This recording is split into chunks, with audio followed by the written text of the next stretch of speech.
The date is the 5th of Lavion, year of our kingdom, 998. The weather is warm. It's the kind of weather that just begs to be a picnic. And the situation is, well, I'm in an undisclosed location, awaiting a secret meeting. The folly of the Four Sons is certainly one that we will remember. Arrogance, greed, spite, undeniable motivators that force their hands to take up a sword and point its sharpened end at their would-be love and leader. But her admiration, her respect, it is not enough. They alone must have her completely. And the princess, she would suffer no fools, nor their folly. She would sooner see her kingdom fall from its grace than in the hands of another, and herself much the same. She would sooner bind herself at the gates of death than perish along with the fools who dared to raise their blades at her. She would not be taken by death, not completely, for she would see herself and her kingdom rise once more to glory. Or so is her hope. I suppose it was hopeful, in a sense. The hope of a person with love for their nation who wishes to see it rise once more from catastrophe. The hope of not being defined by the will of another, but by your own. And I will not deny that hope, for it is one I've seen carry people through harsh famine and unfavorable battle alike. But the hope could not quell that reality, not completely. The reality of famine, of battle, of war, of deaths, of loss. Hope can sometimes do little against just how bleak the truth can be. I've been thinking about that a lot lately, that hope can be hard. Even if the core is faith in good, hope only exists because there are things that we have to hope against. That's how the folly makes me feel. Hopeful, but ever aware that hope often requires dire circumstances to combat. I think the saying goes that it's a bitter pill to swallow, but what is medicine if not something that helps you feel better? And quite often we take a mouthful of something sweet to help that bitterness go down a little easier. That too is something I believe in. Badness is easier to face when you surround it with something good. Like, if someone were to find watching The Folly difficult because it reminds them of the home they lost or the family that they're missing, then maybe spending the rest of the day in good company will make sitting through that play just a little easier. Say they spent the morning with their new contractor, enjoying a good breakfast with him, firm in the knowledge that this goodbye wouldn't be permanent, that this is a person that we will see again soon. And say they registered their boat under the Sea Dragon fleet, not as an official vessel, but just one that docks amongst them, ensuring its safety, at least to some capacity. And then, after the difficulties of the play, they spend their evening eating familiar foods in a restaurant that plays familiar music, with friends for good company to pick them back up after those difficulties. I'd like to think that the good of the day allowed them to better deal with the bad, at least a little. Well, they seem to be in good spirits this morning. Good enough that I felt confident doing all of this. Speaking of which, N is delivering my message right about now, and I don't imagine it will take Willow very long to figure it out. If you wouldn't mind. Thank you for listening. If you pass a shifter with a bright coat on the way, pretend you haven't seen anything. Willow can be quite perceptive. Oh, cute. So, we pick up with Willow holding the note in their hand that has been lightly toasted by candle fire. Or was it forge heat? It was I think candle I took fire. it to the quail, yeah? Yeah. Yes. Yeah. Okay, so. Lightly toasted. Mm-hmm. The message is illuminated. Now, the invisible ink revealed. What would you like to do? You know, I entertained the first one without much question just because it was clearly a riddle and it's salvaged. But I think, can I do an investigation check to see if I recognize the handwriting or the style of writing? Yes.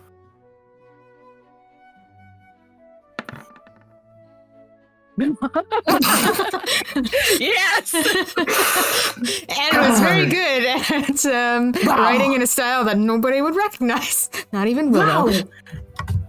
Wow! This could not be going any better. You must be so vindicated right now.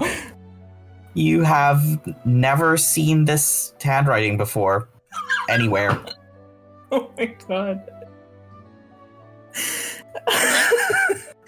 I do think, look, an element of this makes Willow a bit, nervous. Look, I don't like receiving letters on a good day, let alone random letters that I can't identify. At first I was like, oh, it must be one of those guys, but I'm like, I don't recognize this handwriting though, unless they got someone else to write it. No, that's a bit excessive, isn't it? Anyway, Willow's going to start thinking about it now. Do you know Seeker Elsa's handwriting? Just out of curiosity. I would have seen it, I think, while she's working. Yes. Yeah. Anyway, dang. I think, okay, Willow's going to start trying to think of the actual riddle then. So meet me at the peak above Salvage's spine. Okay, first thought is... Would we like to zoom out to the map of Salvage? Yeah, I was going to say, if it's a visual thing, then Willow would consult the map in their mind, probably. Mind Palace map. There is also the alternative, which is like, it's a figure of speech, and the spine is like the backbone kind of thing, which would be, well, Bruno, but of course it's very mean to think of Bruno, so maybe I should think of peaks and spines. Spines and peaks was, I guess, stopped at the quail to take out their salvage map. I have a salvage map, right? I'm sure you do. Yeah. Or you can at least mentally consult, Conjure it up. your memory. Mm-hmm. Where's So- the actual riddle again? Mysterious note. The brilliant mind so sharp it shines? Yes, I'm Yeah. sorry. No, it's okay. So Whose sharp hand I on the way? shines. You Meet me shines? at the peak above. so sharp I shines. Meet me at the peak above. Salvage is fine. You can see the map. Mm-hmm, mm-hmm. Which of these features looks like a spine? I feel like on Blue's Clues.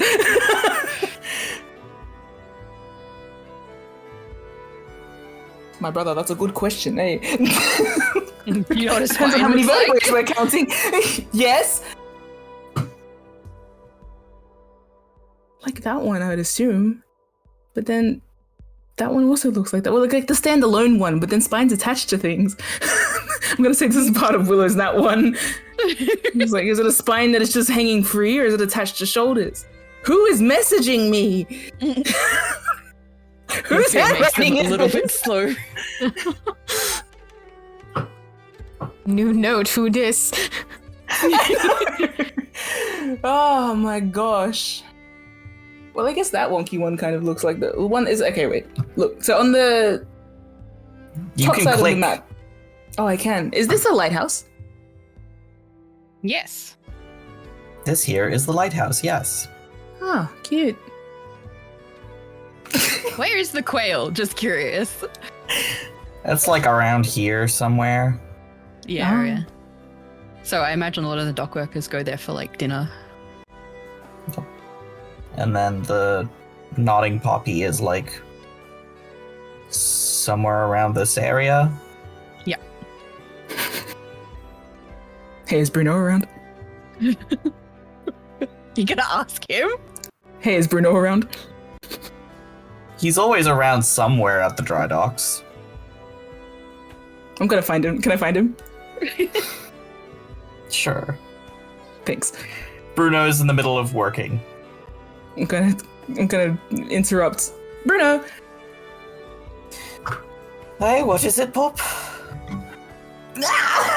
Sorry, I forgot that he says calls me pop sometimes. Willow didn't react like that. Willow would say, "Did you send me a note? A riddle?" A riddle? Yeah, No. why would you send me a riddle? Of course you wouldn't send me a riddle. I received this. I'm gonna point and show it to him.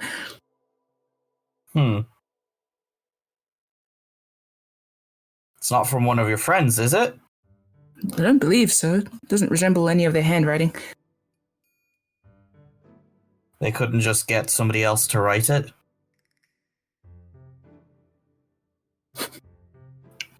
You know, you say something stupid in front of someone you respect and you immediately regret it.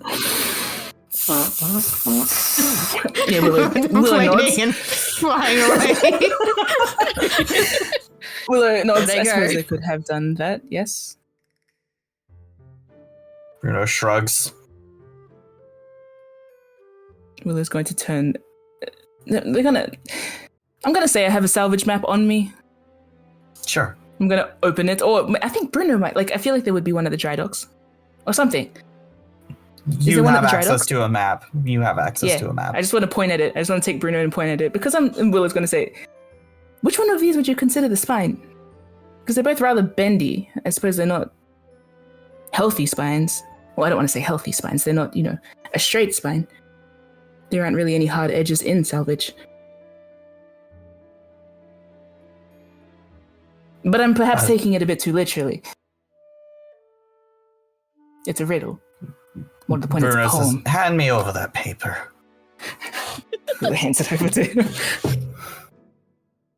I'm going to roll for Bruno. Yes!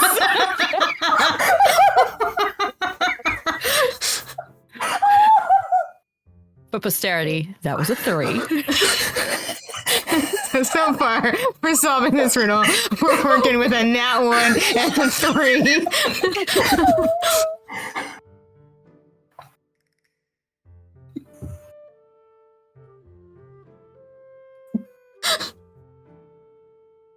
I can't make heads or tails of it. He hands it back to you. Okay. I've got work to do. Do I have work to do? Do you? I'll do it after this. Just in case I'm in danger.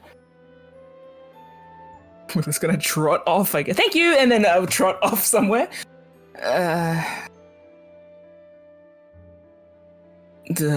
What do I have to roll to make sense of it? Well, your investigation check was just for the handwriting. Yes, I Would you hope like so. to just would you just like to make an intelligence check or a nature check? I'll make an Nature. intelligence check. Interesting. Okay.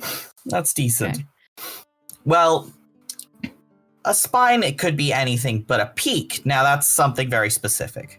Yeah. The highest point in salvage, aside from the top of the lighthouse, would be these hills Point at them again, please.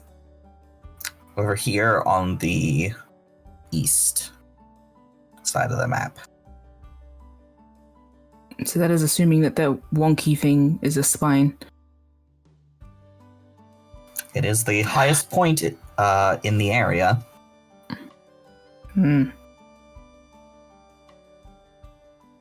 It's a long way to walk if this is wrong. Can I send Fish Dog ahead? Yeah, why not? Okay. Do a perception check up there. Yep, roll for Fish Dog's perception. If he rolls low, I'm gonna scream. I mean, another thing that you could do is try and look up at the hill from where you are in the docks. It's not, like, particularly obstructed. You could make a perception check. I could do that. Or Fish Dog could give you advantage on a perception check. You're right! Damn, do you play this game often or something? Are you like the god of this world or something? Do you control the weather? Oh, that hits close to home, doesn't it? Anyway, let's, perception. Let's do it. Fish Dog can help me. Look. Man. I don't think you're Man.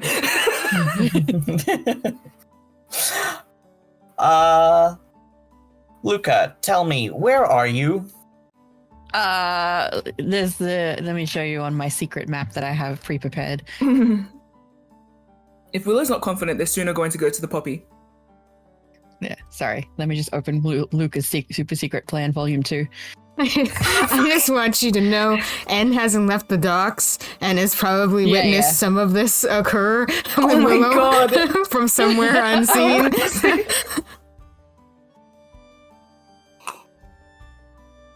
And you're being the stranger, yeah? I mean, I'm probably someone else now, so you can't hunt me down and ask me what's going on. You're a good friend. I know how these games are played. You don't see anything at the very top of the hill. Okay. But there's a lot of sort of general cliffy areas. You know where you would get a very good view of all of Salvaged from? Mm. The lighthouse? Yeah. Oh my gosh. But What you time can of day also is it go, again? I believe this is morning, isn't it? Yeah. Oh, like 12. Okay, so midday. You know what? I think I'm gonna say that the little Nat 1 earlier has made Willow like, no, I need to make sure that this is these guys, because otherwise I'm going to get murdered. I have people out for me, man. Like, this is a interesting time to play with anonymity and random notes. For Willow Jenkins, I'm gonna go to the poppy. I think, and you just see Willow just kind of like decisively look at the White House. Oh my gosh. The lighthouse. Look at the lighthouse, and then consider it, and then like shake their head and look like they're going to head back to the poppy quickly at pace. What are you gonna race me there? You gonna race me there and answer the door? No, I think N's going to flip open their book and message Luca. Like, was heading for the poppy. Do you want me to intercept? Oh no! Surely they didn't get lost already? It doesn't answer my question, Luca. I don't know. What do you think? Do you want me to give them another hint? What would you say? I don't know. You're the one who wrote the riddle. And like, I had time to prepare. ducking Trotting between, away. and like ducking between buildings, trying to follow you without being caught. At a While distance. writing in their book. Yeah. I don't know. I could say you're out. No, I think if they get to the poppy and see that no one is there, they will figure it out by themselves. 24 words. Oh, nice. Okay. Question mark. Follow them anyway. Okay. Period. Please. Smiley face. But smiley face is written out. Yeah. It's just like, please, the words smiley face. And like long sigh closes their book and continues. The tail. Thank you. Make a stealth You're check. tailing me? Yeah, you Make better a stealth check. Yeah. Willow, make a perception check. On you. Just straight roll, please, for the perception check. Willow, I assume you're not having fish dog. No. Watch your 6. I can't believe this one. So it's 22 stealth, 7 perception. Can I see if Fish Dog notices you, even if I don't notice Fish Dog, just for the comedy? Sure. Yeah. Sure. Go for Fish it. dog's come perception on, Fish Dog. modifier. The same as yours? No, it's different. Oh. +4. Nope. Okay, well, head into the poppy. I think, just as an aside, Secret Elsa would know that something's happening today, so to play it yeah. like, yeah. Okay, yeah. You Okay. arrive at Ding the dong. Nodding Poppy. What would you like to do? Where's Secret Elsa? Oh, no, sorry, actually, does anyone answer the door? Oh, the door's open, it's the middle of the day. Is anyone here? Yes. Yes, Seeker Elsa is here. There's a couple people who are coming to buy, like, the usual sort of medical supplies. But Luca isn't here at the front desk doing his thing? Nope, neither is Zen. Yet. Suspicious.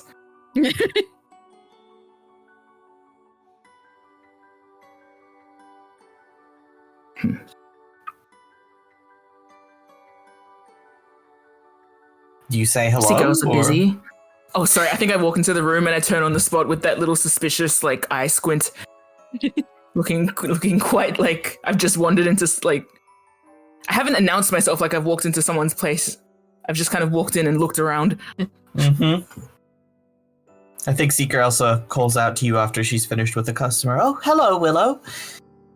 Is there anything I can help you with? Willow turns like they just remembered all of their manners. Seeker Elsa, hi. Good afternoon. Pardon me, I was just wondering if the other two were here. Oh, I believe they're out doing some errands or something. I'm sure they're out around town. They just said they would be around Salvage. I'm gonna insight check it, Seeker Elsa. I'm sorry, I've never done this before. No, that's fair. That's fair. Let's see how... Out of habit. Oh, but the she might fail. She might not be a very good liar. I mean, she's not lying, is she? Can't believe this is happening. I feel like I've never rolled this bad in our entire campaign. And it's over the most, like, low stakes thing. Finally, it's not a threat, but Willow's rolled in that one and is like, is this a threat? No, surely not. Surely it's those guys. But what if it's a threat? Like, you know, people have called me smart in a bad way before, yeah? Overthinking. Like dangerous people. Okay. Okay. And Willow's pausing to accidentally stare at Seeker Elsa for a moment before remembering that they're a person. And will say, okay,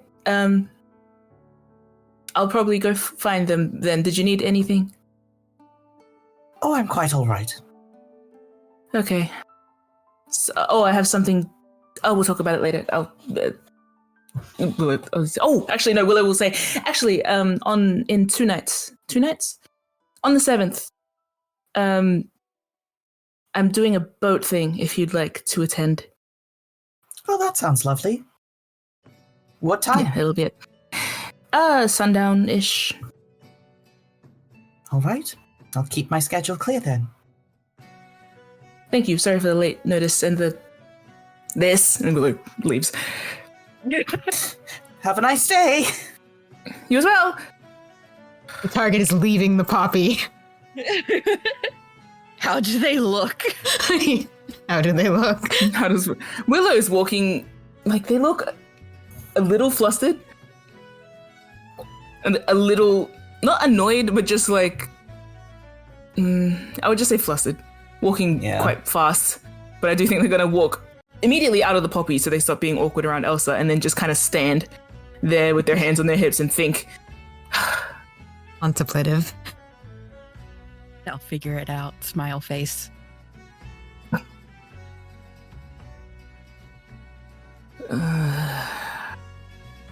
Meet me at the peak above Salvage's. I think Willow's like you can hear them murmuring out loud to themselves.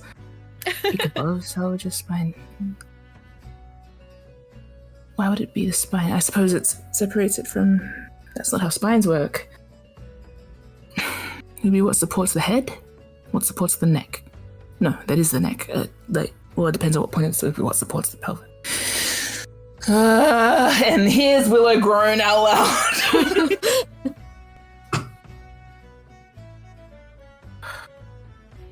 Can they roll another intelligence check? Has it been long enough? Nature check this time? Oh no, I don't really know why I'd roll nature.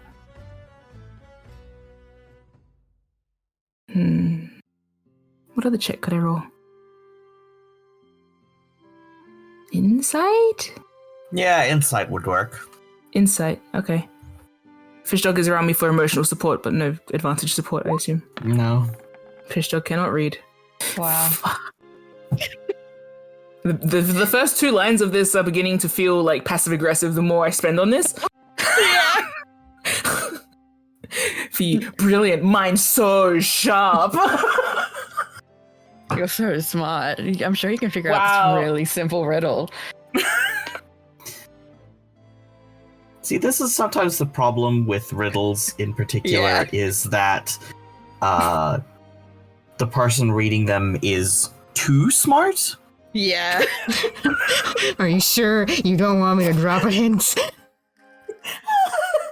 And just sees Willow like hang their head back and look at their eyes are closed, looking at the sky like they're waiting for assistance from the heavens.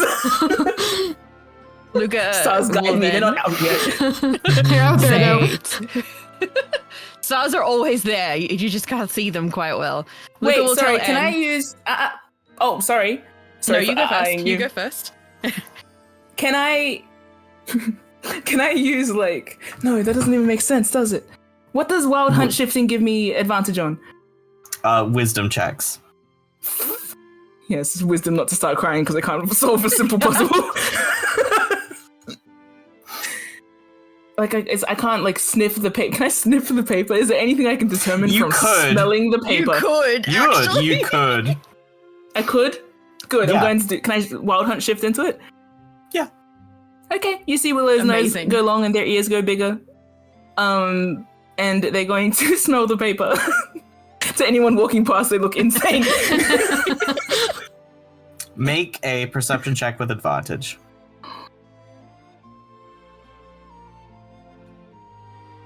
If you roll low on this, I'm giving you a present. Okay. 17. You sniff it? That's definitely N's handwriting, and Luca has, like, touched this paper as well. Good. And roll me a stealth check real quick. Okay. Oh yeah, because they just increased I their can smell you, eyeballs. bitch. The good news is you are standing upwind. Oh my gosh. Or downwind, whatever the thing is. The one I don't smell you on. Yeah. Yeah. I'm downwind from But Willow. can I... Yes. And even if you did, you're in front of the poppy. Like, of course you're gonna smell N. I'm going to walk back towards the dry docks, I guess. While I'm in... How long do I keep this for? Only a minute? Oh, well, I'm not going to get there fast enough. Run. Use your dog legs, I guess. I don't move Give anymore. yourself wait. the zoomies. You're giving me the gloomies, man. Okay. Can I... Wait. Okay, usually if I need to figure out where to go, I do Wild Hunt Shift and then I, like, Star Touched Wander. I can't do that right now, and that seems a bit excessive for a riddle written by these two bastards. Now I know it's them. Yes. What, you do have a spyglass, don't you? Or did you have Nope, that back give it to Varys. I have a fish dog, I have a long nose, and I have so little patience left. I solved the prophecy. I had a confidence boost the other day from Damon being like, wow, you just got that on instinct. And now I'm looking at this like, shit! What does it mean? The problem is it's too stupid for you to comprehend. It's not stupid, it's just... Okay, no, I'm gonna do another check. If this is Luca and En's doing, how would Luca think about this? Can I do that kind of check? Sure. Roll I Luca think this check. would be an insight check. You are still in Wild Hunt mode, so I believe you still have advantage on wisdom checks. Which is insight? Yeah. Yes. Let me Insight is double wisdom. check. Shift ahead of Yes! Okay. Thinking like Luca. This is not my strong suit. I mean, that's pretty Luca. A 10? Yeah. So 10 succeeds on most normal it's low not. level DCs. It's not super difficult. Isn't it? So, Luca is not particularly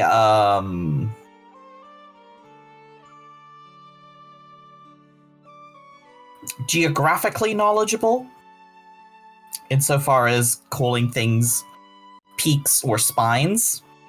So he probably just means somewhere in Salvage that is relatively high up. Okay, what's taller? This one? Or this one? Point at the first one again.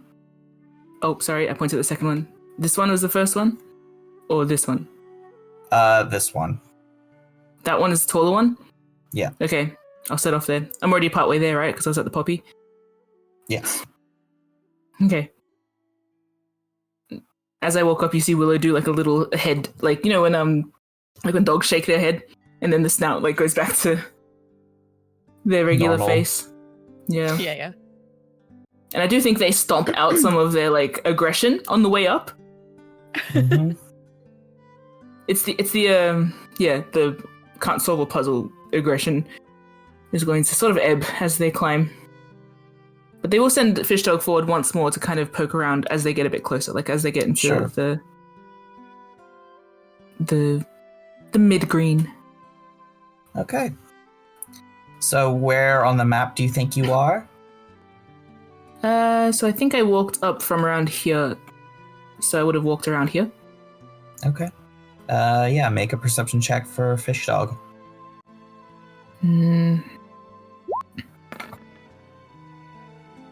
God, rolled better than me. Little boy. So, you keep hiking. You would say you've been walking for about half an hour. God. I'm so sorry. There's like a little copse of trees. Fish Dog sort of zooms through them a little bit to see if there's anything there, but mostly people don't really go there, except for like kids on their spare time getting up to like kid things, you know? And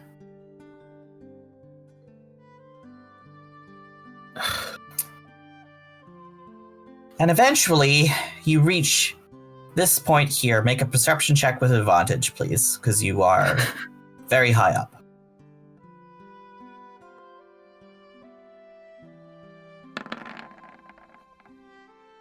There you go. Oh my gosh. Finally. So, you look down over the mouth of the Tarn River, see the little spokes of the docks jutting out into the bay. Look over to the lighthouse, look down. There's someone set up there with, it looks like a picnic blanket? Bright red picnic blanket. Right here. You're about here. I walked on an incline for 30 minutes just to see that he's down there. I'm so sorry. You have Featherfall, right? I do have Featherfall. I think Willow's going to laugh to themselves. Can I see anything? Like, it's a dry kind of laugh. Is it Luca? Do I see Luca down there, or do I just see? Oh, for sure. rug? Yes, you It's see. Yes, that black and white head you would recognize anywhere. Oh my god! I am going to Luca cast has set Featherfall.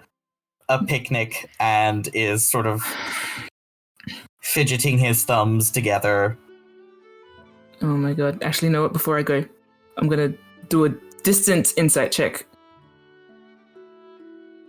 Okay.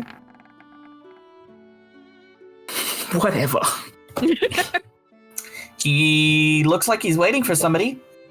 Well, I think I know just the guy. Willow's gonna use Featherfall and jump. You leap down the side of the cliff. Like, I think you get a running start and then, like, launch yourself off so that you don't actually hit any of the rocks on the way down, because it's, Yeah, that'd be ideal. it's a slope. and sort of gently, almost like hang glide down. The wind off the coast like rushes under your arms, billows out your coat as you leap down. Luca, make a perception check. Hell yeah. Wow, they look majestic, don't they? But I can't see them. Because I'm expecting them to come up the road, the path. Oh my god. We're doing great today, guys. Mm-hmm. So I took that running start so I could try and land on the rug, like right next to Luca. make possible. an athletics check, then. God, if this universe does not give me a high roll, can Fish Dog give me any advantage in this? No. I It's don't like a think so. reticle. Pushes you around in the I've air. used them as a reticle before. Oh, whatever. Well, you land at the base of the cliff safely. Yeah. Good. And it was a very cool jump. Unfortunately, Luca has his back to you and is like looking out over the path. You are outside of his peripheral vision. So instead, you just kind of have to. Stormy be cool. Sorry, go on. So instead, you just kind of have to walk up to him. But he is oblivious to you, so you could startle him. Yes. I know, I'm thinking, I'm just looking through my list of stuff. Oh, God. I'm gonna get missiled to the back of the head. Magic missiles. 3 magic missiles to end this riddle once and for all.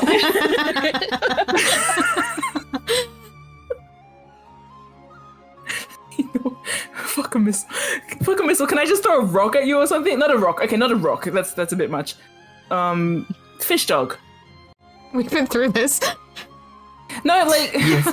Yes, you can throw like, fish dog Luca's at built Luca. different. Yeah, I would like to hurl fish dog at his back. This not is his how head. I get my concussion. Someone else's Hey, spine Lisa, is that's your about to memory. be rearranged in this encounter. Yeah, I'm gonna throw a fish dog at him. Okay. I could, it's the kind of thing where I could instruct fish dog at him, but I want the physical feeling of launching like a baseball at him. So that's what I'm doing. Baseball pitch. You're valid. Make a dexterity check. Just flat, or can fish dog give me advantage? Yeah, fish dog could give you advantage on this. Count of being the ball. Excellent. Yep. Yeah. You hurl fish dog full pelt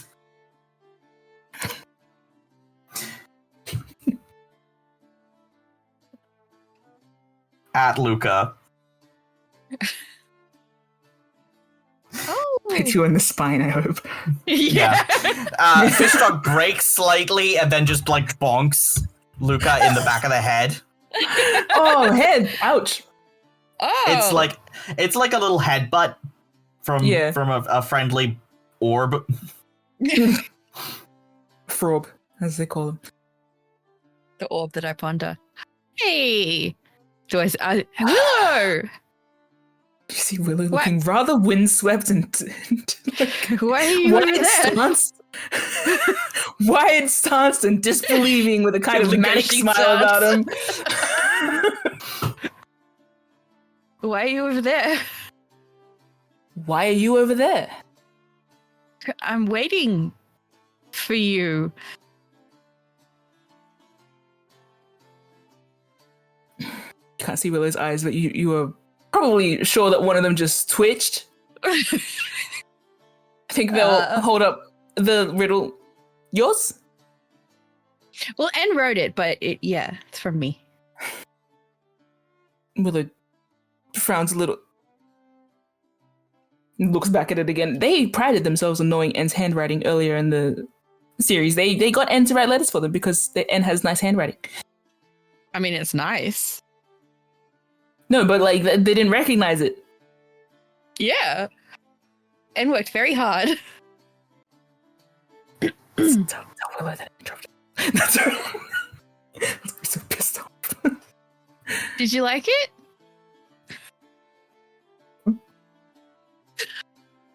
me do an insight check on Luca. I think here's the thing. This area is not a peak by any definition. Okay, listen. Let Luca ask. Okay, continue. No, I won't ask. I'm just looking at him. Sorry, am I allowed to take the first, or do I have to roll again? You're allowed to take the first. What are you looking for? What Luca's mood is, what his expectation was. Did he want me to be like, yay! Oh my god, I loved it! Because, like... I mean, he was hoping you had fun. So he said that with the so my insight check was just to Luca, what's your vibe? And what did you expect me to... You expected me to have fun. He was a little bit nervous because of what's coming later, but he was hoping that Willow had fun with that whole setup. Because as said in the recap, you sandwich the bad between the good, so... Right. Yep. So wait, so Zeke, do I get from my insight check, do I get that Luca's got bad news incoming and this was the fun part? Or is that too much? No, it's less that it's bad news and more like he wants to impress you. Oh, wait, well, yeah. Is that actually right? I mean, a little bit. He worked very hard. Yeah, he clearly did. Willow's little frazzled, fluffed up energy kind of dwindles. And they'll look back at the riddle and... Let me just look at the riddle. Let me look at the riddle myself.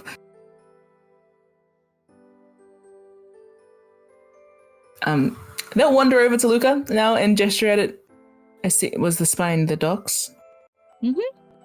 Because they're the backbone of Salvage. Because, Bruno came here and set them up, and now Salvage gets to be a big village.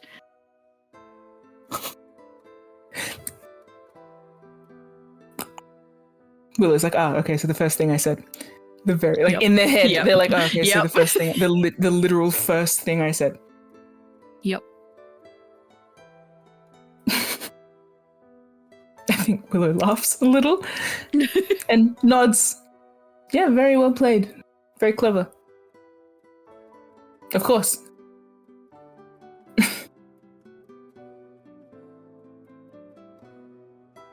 Are you okay? What is their vibe? Amused.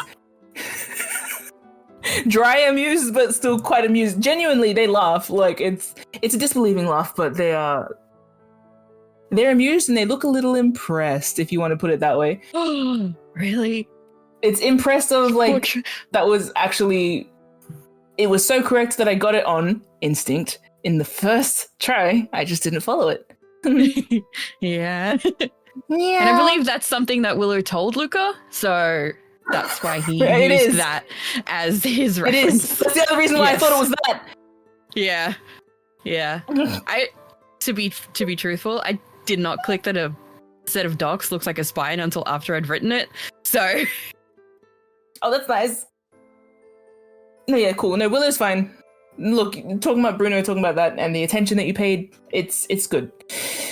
I think Willow's going to sit down, though. I did go the long way, though. Yeah, you came from the points peak? at the... Yeah, well, yeah, but this is also the peak. If you look at the map flat map. Well, I see. The furthest that way. Well, that would possibly also be the lighthouse, technically. But technicalities, neither here nor there. It's the peak of the main body of the land. I see what you mean. Usually peaks refer to mountains, like, the other way. But that's besides the point. I found you, so thank you for the riddle. Very clever. Yeah? Yeah. Yeah. I also brought lunch. Well, it looks at it. What you got there, Luca?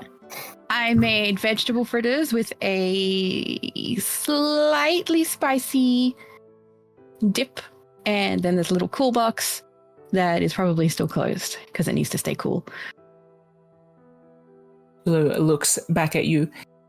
What's the occasion? Well, I was hoping we could talk about stuff. I know you don't like it, so No. that's why I tried to make it fun beforehand. And then it's outside, so you can run away if you want when we're finished. Sure. Willow points to the water like, I'll just jump right in. Well, you could also just go back to your house, but you could jump in the water if you want.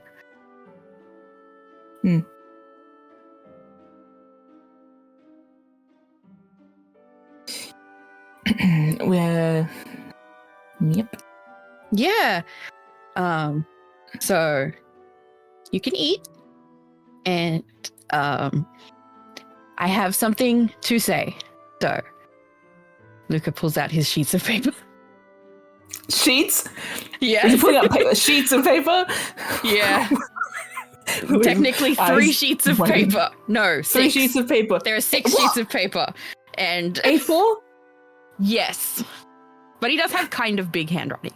So, these are for you. 3 of them are folded in half. And he slides them to you, just in case you need to reread anything or make corrections or anything afterwards. So, and these are for me. If it's okay that I read off them so I can remember everything I have to say.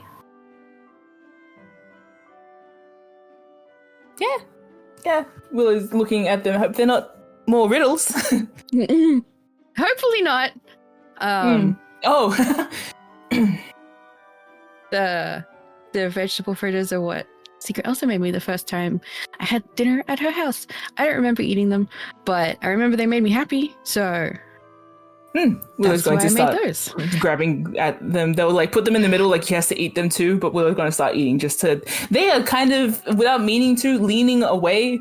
Like Luca's starting radiating light, or starting to radiate something. Willow's kind of gently shouldering away from you. Okay. But they're going to try and eat now while you do that, just for something to do. Yes. So, take a sip of water. There's water too, and tea. Willow's going to pour tea then. Yep, there's a nice little thermos. Okay. Willow Cordovan Jenkins. That's you. I know. Oh, riddle solved. Yeah, good start. I know this will probably be uncomfortable for you to sit through, so I have made an offering of food for you to nibble on that will hopefully make the experience more tolerable. And when I'm finished, if you like, you can say the food gave you a tummy ache and run off if you want to. Oh, I said that twice. Before I start, I also want to say that I know sometimes I connect things in confusing ways. If it doesn't make sense, I'll do my best to explain myself. I'm sorry if I'm difficult to understand. That is a bit long, so please enjoy the fritters. So,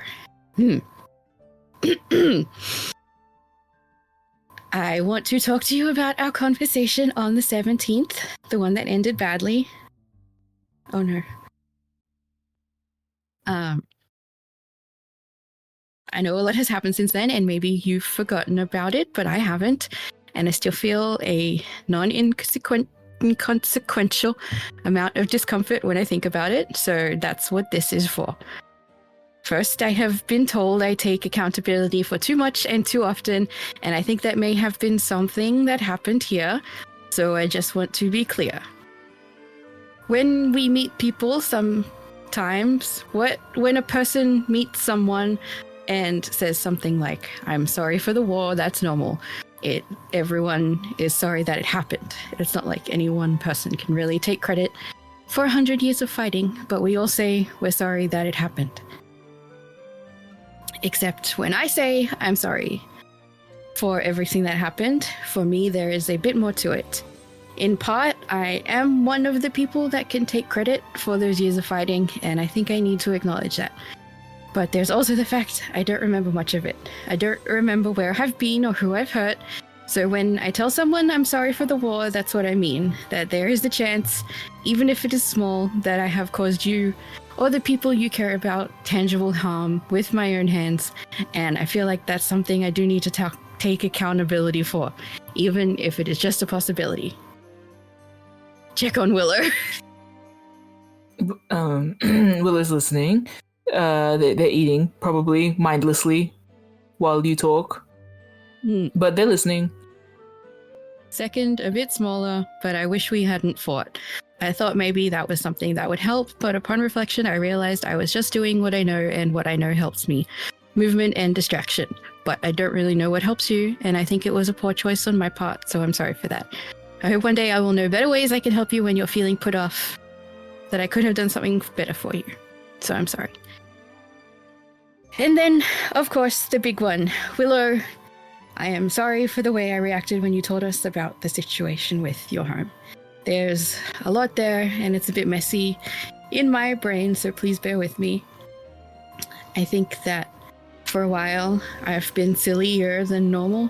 I know that everyone has been affected by the war, obviously, but knowing how difficult everything has been for me, part of me just lived in this little bubble where no one else was experiencing anything like what I was. Maybe it was naivety, hoping that everyone else was just doing better than me.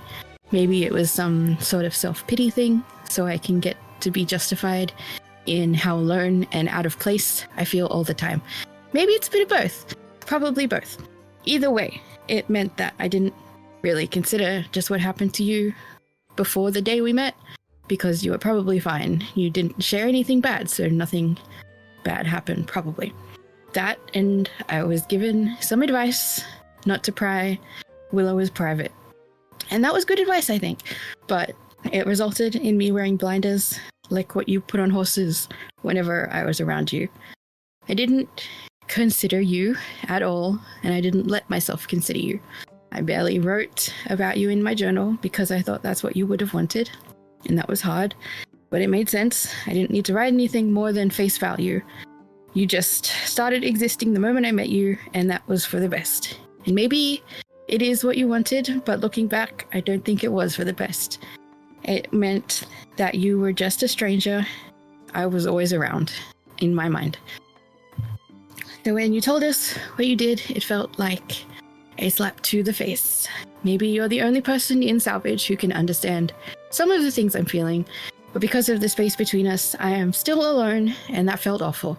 I didn't even really know how to describe how empty I felt when I started realizing what you were saying. I'd also be lying if I didn't admit that part of me was jealous afterwards. After I realized that we were on similar boats, I started to wonder what your home was like. But of course, you would know the answer to that. Everyone knows what their home is like. You have people, you have places, you have things. Every time I try to imagine something for myself, it's different because I have nothing. So we were on similar boats, but not the same boat. And it just drove that feeling of isolation deeper. And that's not to place blame on you for being private, not at all. I just want you to know what I was feeling in that moment that led me to react the way that I did. A lot of feelings I thought I'd gotten better at managing came up, along with all the new feelings I didn't really understand, and I felt really confused and alone, like I was back in the bed that I woke up in. And all of that is why, when I look back, I feel awful. I shouldn't have responded the way I did. I shouldn't have taken my feelings out on you, nor my confusion. And I am truly sorry for that. I hope that you aren't left feeling justified in your choice of privacy. I don't want you to go forward thinking you can't speak to other people just because of my stupidity, so please don't do that. When I first wrote this, I ended on what I was hopeful was a convincing plea for you to speak about the troubles you have with someone, anyone, because I think that's important, even if you're a private person, but that doesn't seem relevant now, since, you know, I can't exactly tell you to go find someone in Regalport to talk to since you won't be in Regalport. And I was really proud of how I'd written that, but it doesn't seem really relevant now. And I'm left floundering about how I should end this apology. So I guess I will say that disregarding the possibility you tell me you don't want to travel with me anymore after hearing this, I hope that one day I can be someone you can talk to, because I would like to be lucky enough to know you better than I did then, and I do now. Looks at Willow. Is he crying? No. He's just struggling to talk. Struggling. Okay. Okay. It's just the like I'm trying to read as clearly as possible, but I'm reading a little too fast because I'm nervous. Yeah. Just double checking. How does Luca look right off the bat? He's focused on you. Right. No, like what's his face look like?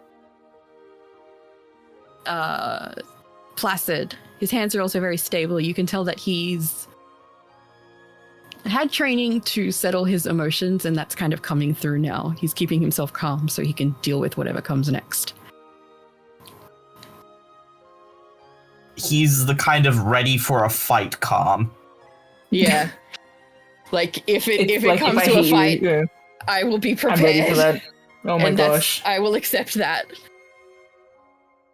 It's not necessarily because Luca thinks that you will attack him or anything like that. It's just this is the best way I know how to keep calm. Cope. Yeah. Yeah.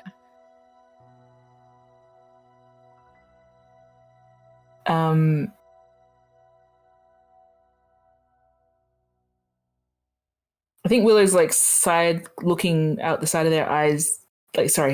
Willow's side glancing you a little rather than like looking straight at you. For certain points during that, they looked clearly away. Do I still have the other notes in my hands? Or on the blanket if you put them there. It's just a copy of everything he said. Yeah, Willow's gonna probably like sort of gesture like, can they open it and then look at it? If it's just a transcript, then could I? Do you have does Mim have a transcript? Would you like a transcript? If Willow has one, yeah. Yeah, let me 1 second. There you go. Title: Apology to Willow. Yeah. He's a little on the nose. Man. Okay, well, just sounds of Willow shuffling through.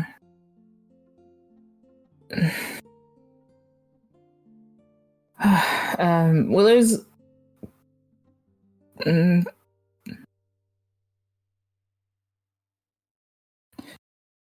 they're gonna go through all three of the papers and kind of.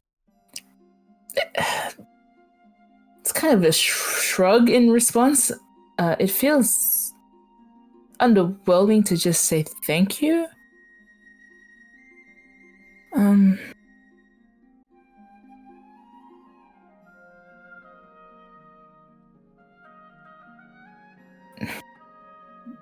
Will is looking over the notes again.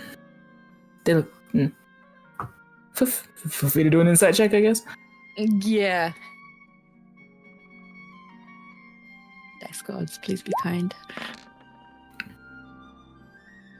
12, not That's great. pretty nice. I'm not trying to do anything. Then I don't know if that's an insight check. Basically, like, I could give you... Zeke, may I give Sarah, like, 12 points worth of insight? Yes. I think it's clear that Willow is trying to formulate something that matches the magnitude of what you just said. And so they're trying to, like, sort of skim through to find something, because obviously it's like they know that this is significant and they heard you. So they're going to try and like pick out bits. Yeah. Like they're just rapidly skimming. Okay. Well, first of all, it's not confusing. I can see where you're coming from. Not going to run away with a pretend tummy ache. It's fine. Also, those are very nice. The fritters. Did you make them or Secret Elsa? I made them today, so they're fresh. Yeah, well, that's good to know. I didn't forget about the conversation. Well, I haven't thought about it very much since, but I suppose it's good to face these kinds of things before they turn into problems. So I'm glad you're feeling less uncomfortable about it.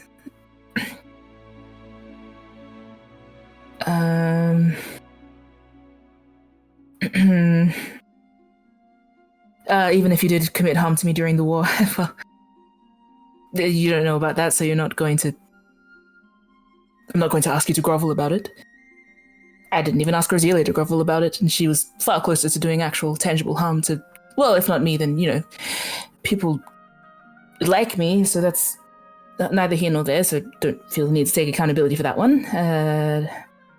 Doing what I know, movement, distraction. Yes, I also find combat useful to channel how I feel, but perhaps you were right that fight was not a good idea. Certainly not if you were thinking of it in that way. Or anything, I just thought it was more useful than sitting and... I wouldn't...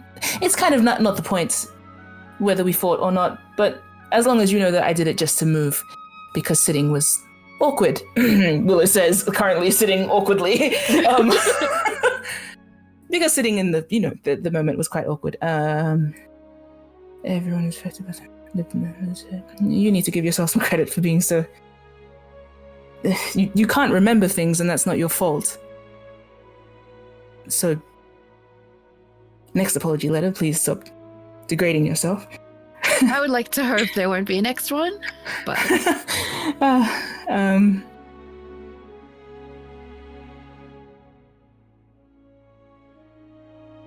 I think as Willow gets to the part about, Luca wanting to know them and home and all that, Willow kind of skips over, they kind of mentally skip over what was the part? The part about Luca being jealous, starting to wonder what their home was like. Do I notice that they skip over that? No, I think they're gonna pause on it. Oh. They've halted, kind of, on the... I'd be lying if I didn't admit that part of me was jealous. What's the part? Back in that bed also catches Willow's eye, but I think their mind keeps going back to, everyone knows what their home is.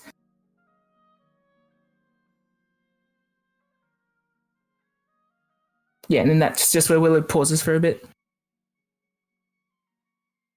I imagine since their ears are on full display, there's a lot of, thoughtful ear twitches. What are their ears like when they pause? Probably flatten a little. Pulled back a little bit. Did I write something wrong?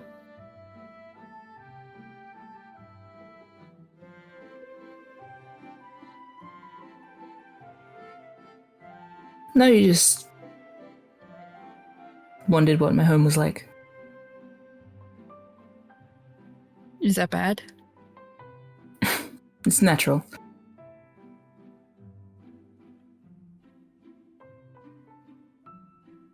And important.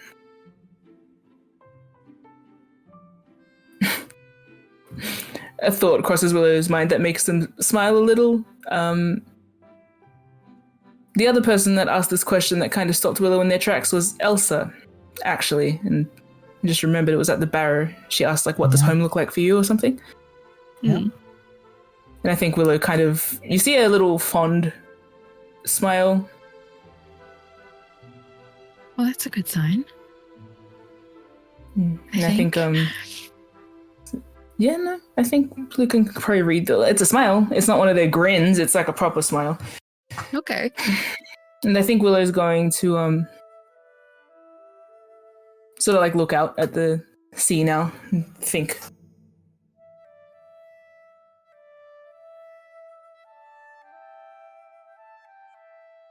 We had lots of animals. Horses, sheep, mainly, chickens. Is that why you cuddle every animal you walk past? Probably. They're nice. And they're easily startled. Like you? Is that what you were saying? Willow glares at I usually... When I'm thinking of my home, I usually like to think I have a farm. Obviously, it'd be different in the snow, but Snow, yeah. No, definitely not snowy where I'm from. Yeah. Greener, comfortable, hot sometimes, but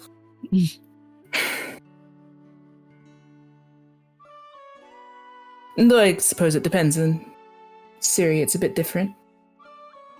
Central. That's a city, though. Like Regalport, or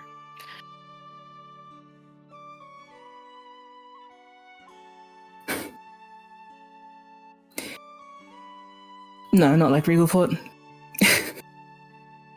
I don't know Siri at all, so it ends up being more farms in my head. Definitely not more farms, no. They could tell that I came from farmland. Rural area is what I'm trying to say. Mm. Think more development, big clocks and mechanical things. And these kinds of colors Willie gestures at their jacket. Yeah, Everywhere. I got The markets were the best. The markets were likely the best place. But also the inner city, the making was quite... Willow's pauses. Was it like the market, the Syrian market in Regalport? That's the only reference I have. Sort of, but bigger and more Yeah. and a lot more. And there were usually more stores than stalls and more fantastical, magical constructs.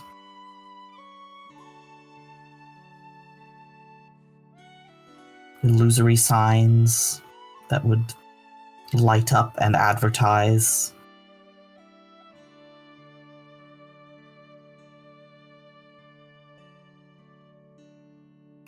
I think Willow would just kind of say more and then get kind of lost in like the visuals of it, but they'll shake their head. But I'd hardly say that's what I called home. That was school.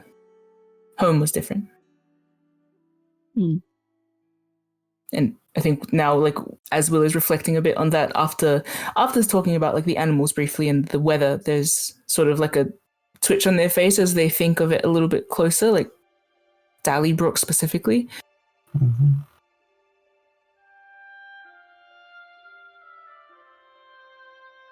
And I think now is where it sort of starts, they're imagining green and trees and animals and lively in a small town way, but nowhere near as like bustling, nowhere near bustling ever, I guess, other than when people come through. Lively though, and just, well, it kind of gets lost on that thought. And I think Luca can see them start to frown a bit. Frown, why? In the impending wisdom throwaway. How? So kind of like Salvaged? Secret also told me when she was telling me about her hometown, that she ended up settling somewhere basically the same, just without the snow.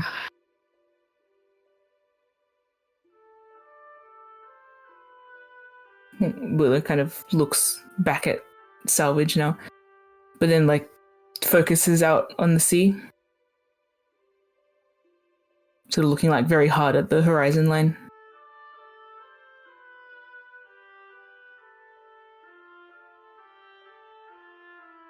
It's not dissimilar.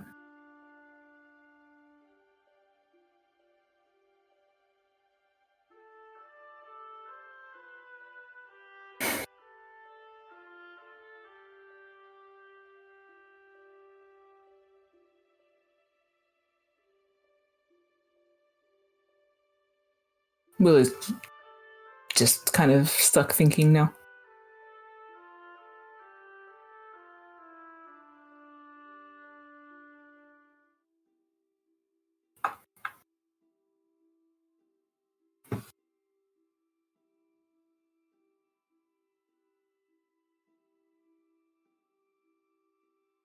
Is Sarah there? Yeah, I'm trying to think of what to say.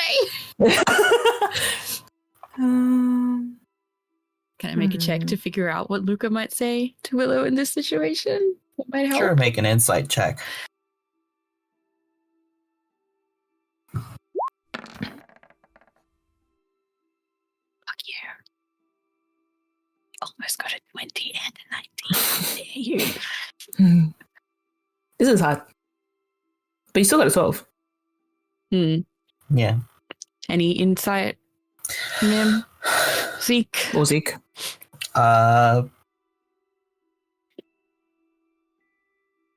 You could ask a question. I do have a question, but I don't know if it's too much. Is it about home? Yeah. I'd say ask it. Can I ask you something? It's a delayed nod, but Willow nods. How did your brother refer to you?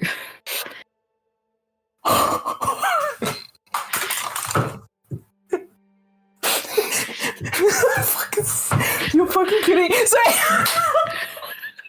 When you said, back up. When you said you're asking a question, I kind of thought you were going to ask about Dallybrook. Well, there's something in Dallybrook. You're so funny. You're a funny little guy. What did you ask again? How'd your brother refer to you?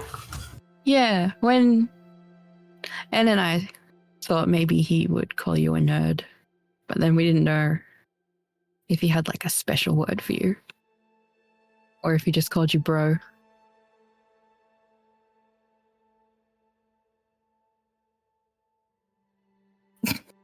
Willow looks a little like when you first mentioned brother, Willow has that like full body blanch, like you might as well have just thrown them into the ocean. Oh, good. And no, wait. And then you keep talking, and Willow's sort of like listening to you while their head's ringing. Of like, what you're talking about my brother to me, and you're joking about that experience.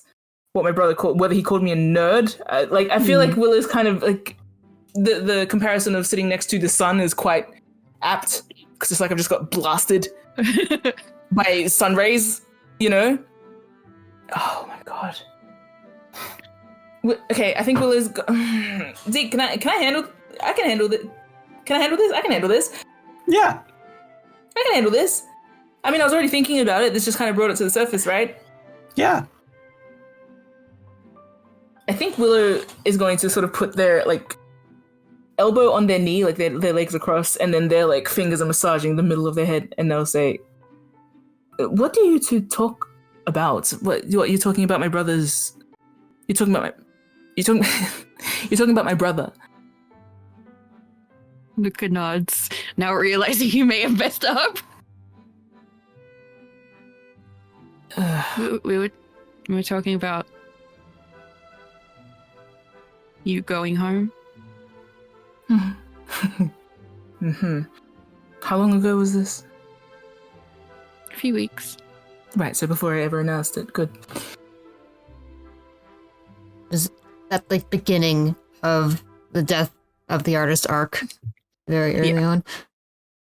Isn't that still before I announced it? Yes. Yeah. But that's more than 2 weeks. It was like last week. Oh yeah. I think Lucas, No, it was 2 when weeks.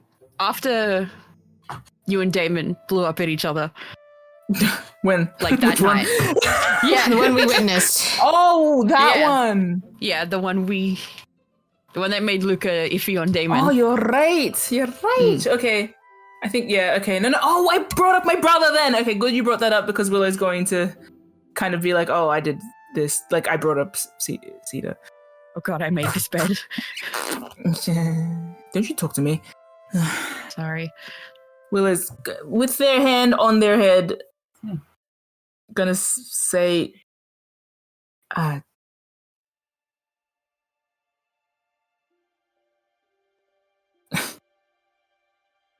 he called me Willow, and Well, not nerd, not in those words.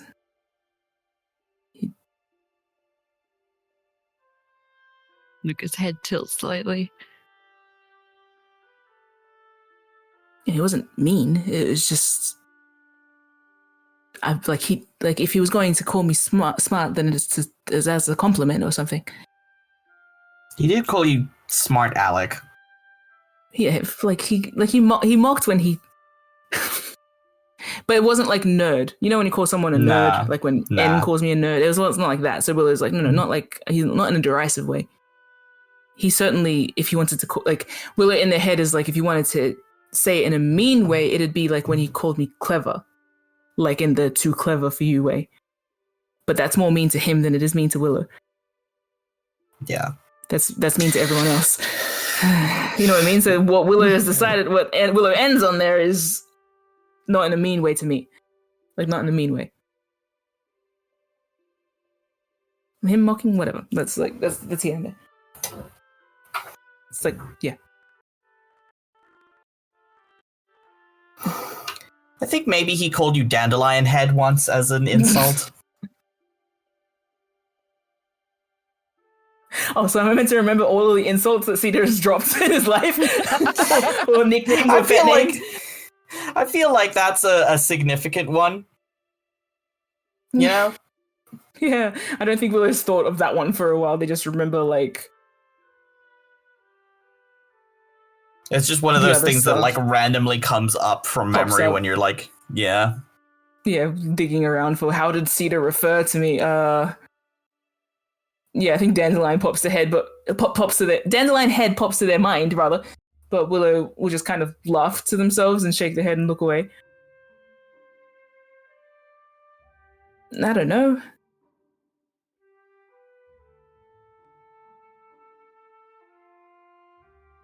Not bro. Or I don't remember what else you said, just...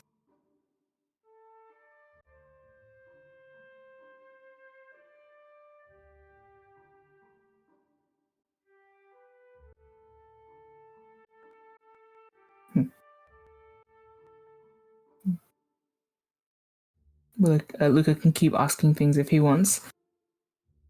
Am I Like, now that allowed? Willow's Does kind it of seem ebbed. like? Well, it seems like they're willing to answer your questions. They're just kind of taken aback of the questions you're asking. Can I know his name?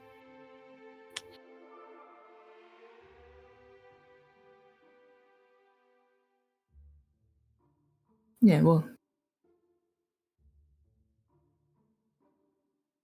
Oh, something comes to mind. Oh, suppose I don't have to guard his name anymore, considering you're the one that told Damon not to go seek him out. Oh, but like, if I'm not supposed to know. Don't really see why not.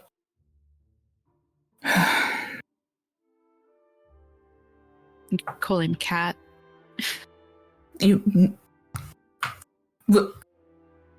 No, don't call him Cat. We know a cat. Leaf. Okay, stop guessing. His name's Cedar. Gosh.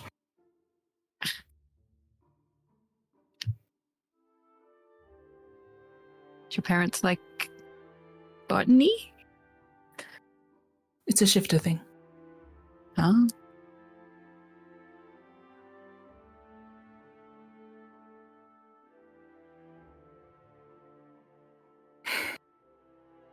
Can I know the shifter thing, or? Nature names. Oh.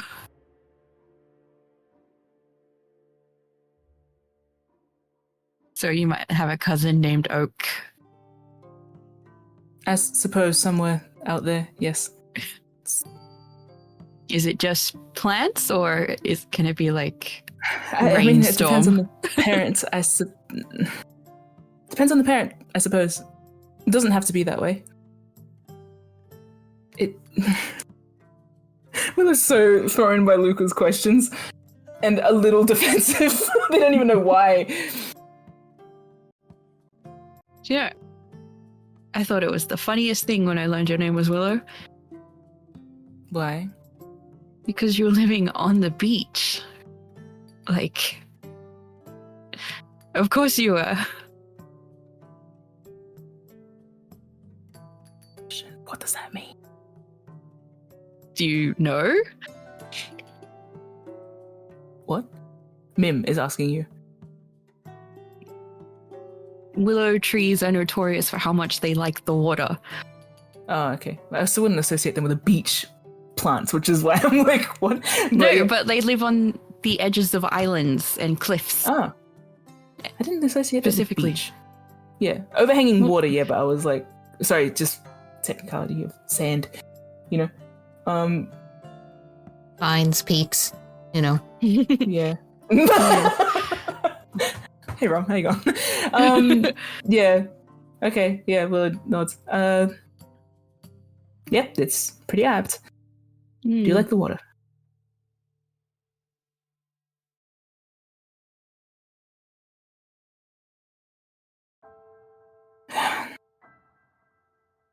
Pardon me if this hasn't been as enlightening as you would have liked it to. I haven't talked about this in a while. I wasn't expecting any discussion, so Yeah, of course. I thought you'd leave. So No, I'm sort of out of the habit of fleeing from non-threatening conversations. I mean, we're going that way so anyway. You don't think I'm threatening? No, not really. That's nice to know. I've told you this before. Maybe I forgot. You can threaten others, but you don't really threaten me. Intimidate me. I'm going to have to change that. I'm going to have to start pranking you as well. Do you? It's not really my thing, but... Yeah. You just have to clean up after me and N. Yeah.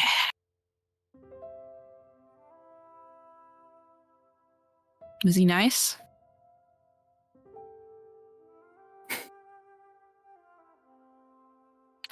Correction. Luca would ask, is he nice?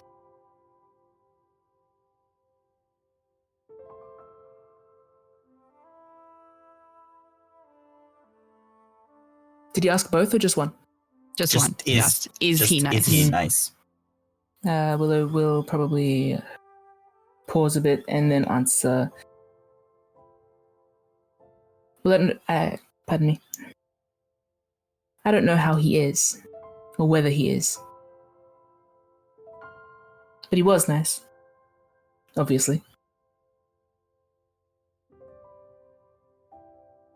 Not everyone has nice brothers, apparently. If he weren't so nice, wouldn't be that hard to go home, would it? I wouldn't know. You know now. Just told you.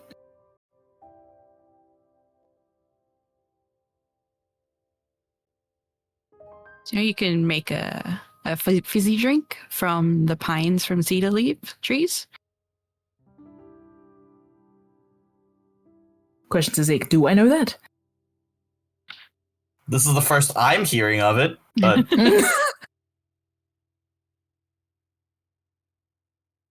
you decide if Willow knows that or not. It seems within the realm of possibility. It seems like a fun little anecdote I would have known at home. Like someone would have said it about Cedar specifically. Roll to know. Roll to have knowledge. I'm going to just say, yeah. I feel like that would prompt like a thought. If that is a fact, Sarah, that is a fact. Yeah, you can make something Damn, like that's interesting. lemonade from pines. Yeah, I feel like they'd from know cedars. that. Yeah.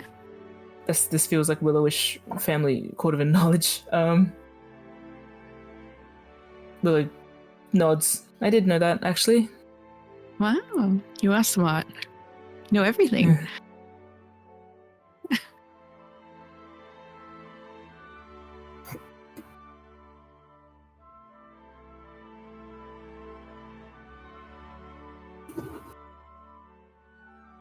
What was in the cool box? Was that still there, the ice box? Yeah, it's just a dessert. I think Willow's gonna point it out. Yeah, you can have some if you want some. What is it? They are plain eclairs filled with cream and topped with various tropical fruits and icing sugar. So mainly strawberries, kiwis, and pineapple slices. And they're organized in such a way that every time you take a bite, you have a different fruit. Willow will look at it. I trust you left some for N. Oh, there's plenty back there. Oh, These are just for N, us. just like,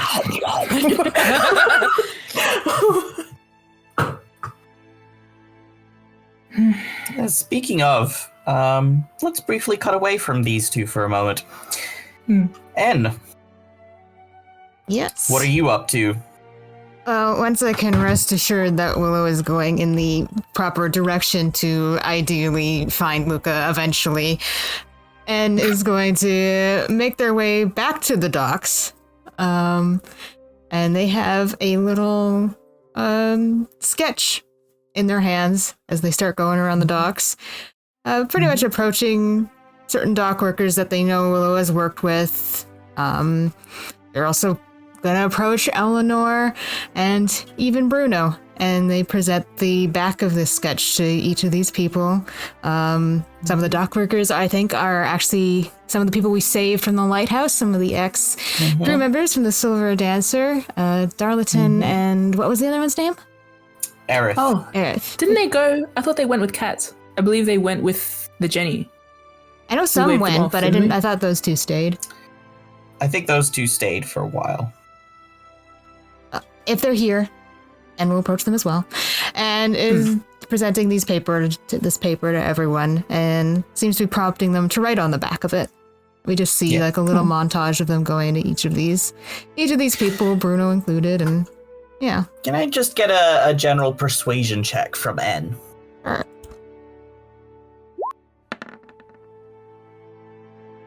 Okay. nice. Decent. Yeah, you make your way through the docks, getting people to write on the back of the page. It is very cluttered by the end. Good. Again, smiles to themselves, proud of that sight. And we're gonna tuck that paper away. We'll see what's drawn on the front of it later. Tuck it away between the pages of their book. And make their way back to the Poppy with the expectation that those two will be along eventually. Yep.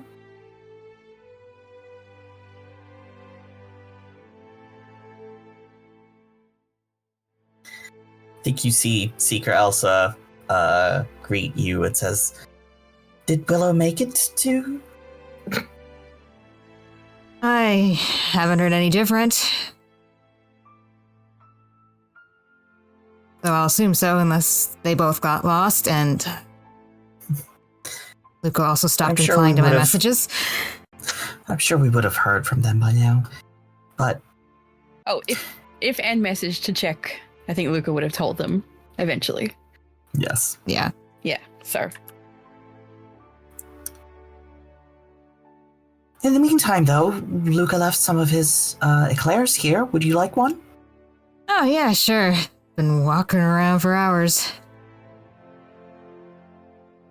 He would have left the fritters as well. He made enough for everyone. So you can Yeah. have full lunch. Sorry. Yep. Because been up all day, like early in the morning, fucking frying and whipping cream and cutting fruit and all that. Into the perfect slices. And it's like dishing themselves up some, and they're gonna take like their plate to the table, which is like a banquet plate where you have piled the stuff onto it. Yeah. You have a mishmash of hors d'oeuvres piled onto a plate kind of vibe. Yeah. And as they're placing it down, they're like, "Speaking of secret messages, I have one for you." Oh? And smirks a bit, like they've kind of given themselves away, but they're going to reach into their pouch and hand Elsa a little folded note. Oh my, what's this? I don't know, maybe you should open it and find out. And sits down and starts eating. She does, so... It's a little note. It's written in handwriting that is probably you can consider it much even neater than N's. It's like a cursive version of N's. But you can still sense the N in it if you have seen N's like printed handwriting. Yeah. And it's got little like flowers written around the edges. And it says, "Meet me under the stars tonight for a fated encounter." Oh my. In the gardens. Oh, it looks like I have an appointment this evening. Oh, really? I wonder who it could be.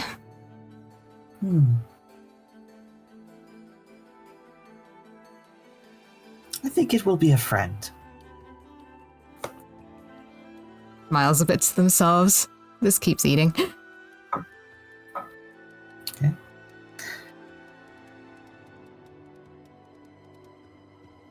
Luca and Willow, anything more that you want to have happen at your picnic? I think one of the things Willow will ask, because the conversation about them, they're not completely comfortable talking about home yet. They said Cedar, they're a bit... I think reading back, Willow's going to point out the bit where Luca says, confused, lost, lonely. Willow's going to, probably after a mouthful of donut, point out that paragraph. You say back in that bed. Am I supposed to know which bed this is? Oh. No. Don't worry about that. Oh, please. Willow looks at you now flatly. I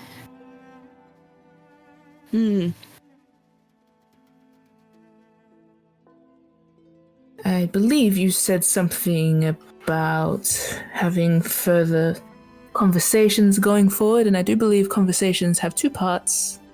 Willow sort of laughs, though. If you're comfortable. Yeah. I suppose this is something crewmates do. Talk about things. Although well, certainly captain, you have so isolated me on a cliff somewhere, and also I'm not a captain. I gave you the option of running away if you wanted. I'm still isolated up here with you. I haven't trapped you here. Luca has a turn of looking out distantly at the water. Ah, that old gag. When I first woke up, it was difficult. It's hard to describe what it feels like to wake up and exist and not know what that is. What I didn't. All I knew was that I was afraid and in pain. I didn't even really remember what it meant to be in a hospital. I didn't know what that was.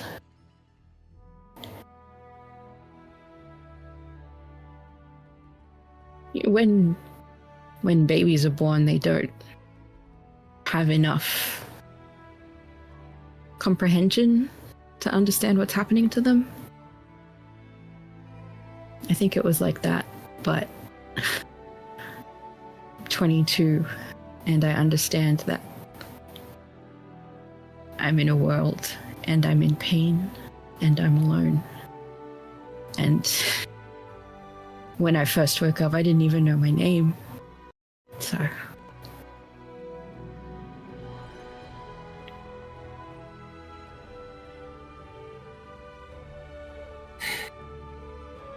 where did you wake up again? prison hospital. Breland?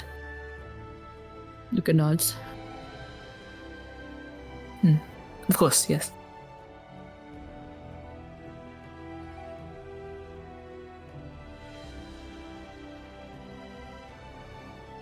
I can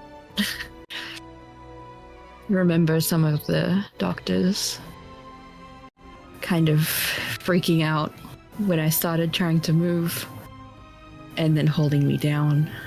And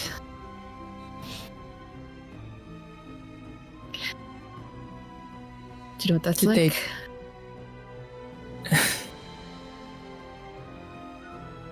Willow shakes their head. What's happening? My head hurt. I couldn't think. And just hands all over me, trying to keep me down as they put me back under sedation. I know now what was happening, but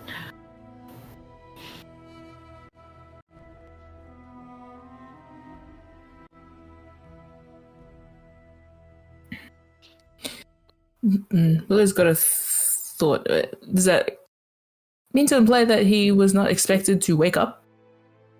Yep. you could ask. Cool. I was going to. Sweet. Willow will say, did they think you were dead? Or as good as? Mm.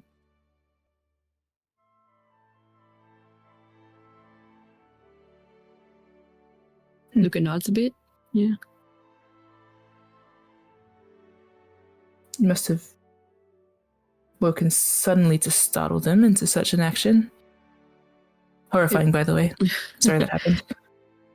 It wasn't sudden, actually. I remember I had enough time to kind of figure out I didn't know anything.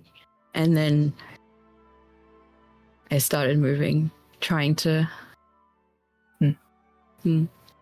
Obviously, without your Willow gestures to their shoulder. Mm-hmm. That hurts. I can only imagine. Mm.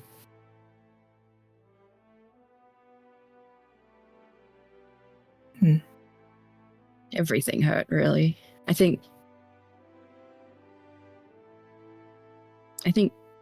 my brain signals were being disrupted from all the injuries. So everything felt like it was in pain. Or maybe that was just a manifestation of emotional damage. Who knows? I didn't ask. Willow did a little nose laugh because Luca says like the silliest things, and then he busts out with the manifestation of emotional damage out of nowhere, and it's like you have been living in a clinic for 6 months, like, over 6 months. You have been your closest friend prior to us was a therapist, and it shows, you know. Willow kind of nose laughs, and then it's sad though. It's dire. He's heavily injured. Yikes. Willow shakes her head. Pardon me, I'm already beginning to try and puzzle that together. Puzzle what? You? It's not a very complicated puzzle. You don't know half of it. It's very complicated. I guess. Willow gives you like a squint again. You said it yourself. I know all the pieces that I am avoiding, except for the obvious ones, which I don't. But you don't know where to begin. Rather, I don't know where to begin with you. Well, I do know some places to begin. Together we have sorted out places to start. The entire country of Karnath. No, certain cities. We have a map. And Willow points at the note, like taps the paper. You're incorrect. We are on the literal same boat, so we're going in the right direction. Well, now we are. Altogether. That was a yes. non-literal boat. That was a fake literal boat. Figurative. Figurative boat.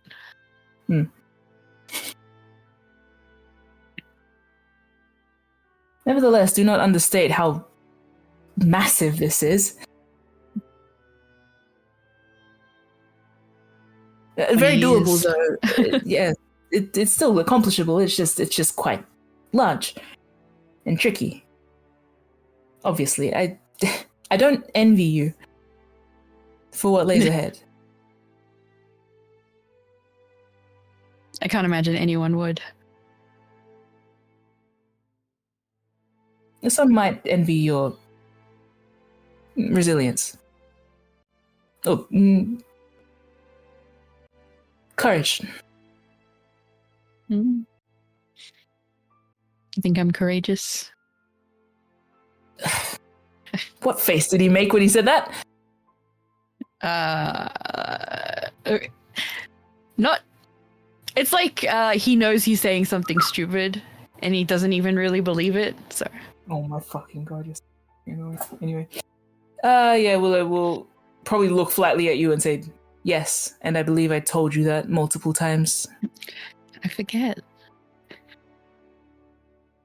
No excuses. You can write down this whole essay that you've handed me of apologies. Write down the compliments then. They're not even compliments. They're just observations of fact. There is... You are sitting before proof of how the unknown can halt someone in their tracks. Not just halt someone, send me careening off to Salona, Willow says flatly. Sorry. Don't be sorry. I'm trying to pay you some kind of... I'm trying to... Willow's going to just lean over and knock on Luca's head. I'm trying to get something through to you. What was it? We're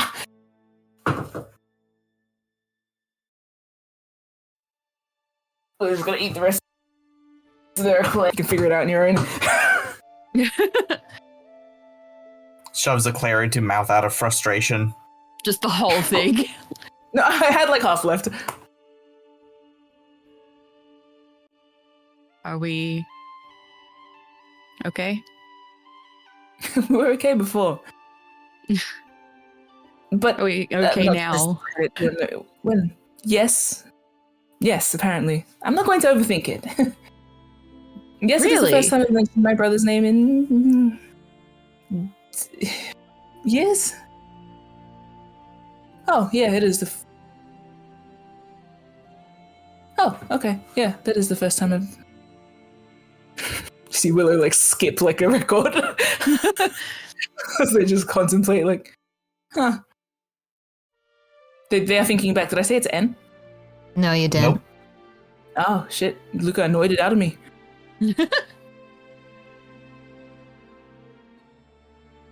That's a good thing, though. Willow probably going to correct themselves and then just say, "Listen, I'm doing things. Things are in motion. That's better than what can be said for before. So it must be going okay. None of this would have happened if not for you showing up at my boat. I believe I've said this before. Was it to you? I don't know, but either way. It was to Damon, wasn't it? Luca pulls a face. Oh, calm down. He's fine. Mm-hmm. The point I'm trying to say is... It's good. You're very anticlimactic. Anticlimactic. Climactic. I don't know. We'll ask N, the one that's good with words. I don't know why you brought me here on my own. It felt right for me. Willow will nod. Yeah, me too. Sometimes when N acts as a translator, I somehow understand less. Willow's gonna bounce up and probably offer their hand to you. Now, What? considering all of what we've said, would you like to have a friendly spa? Sitting here is excruciating. Yeah, let's. Can you pick me up? Grabs their hand and like pulls all of his weight on them. Oh my god. What do I have to roll? Roll a contested athletics check. Luca versus Willow. Oh, Good God. luck, Sunny Jim.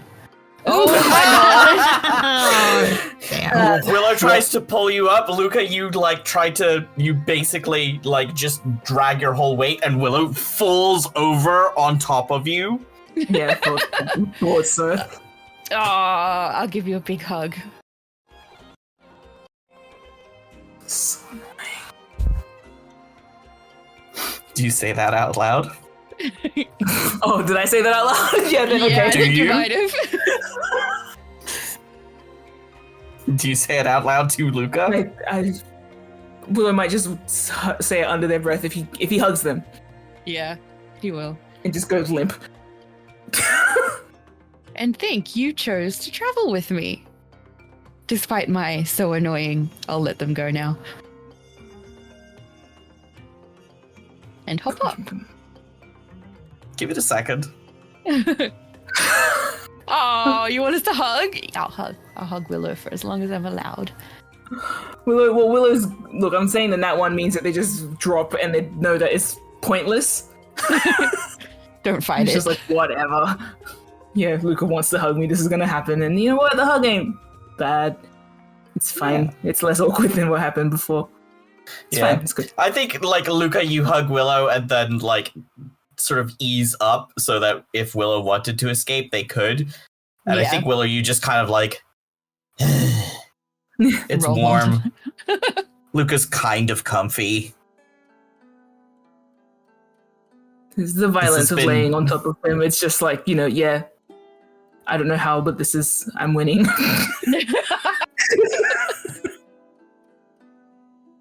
You're not trapping me, I'm trapping you by Yeah, lying on top of course. you. Yeah. Well, I guess I've lost.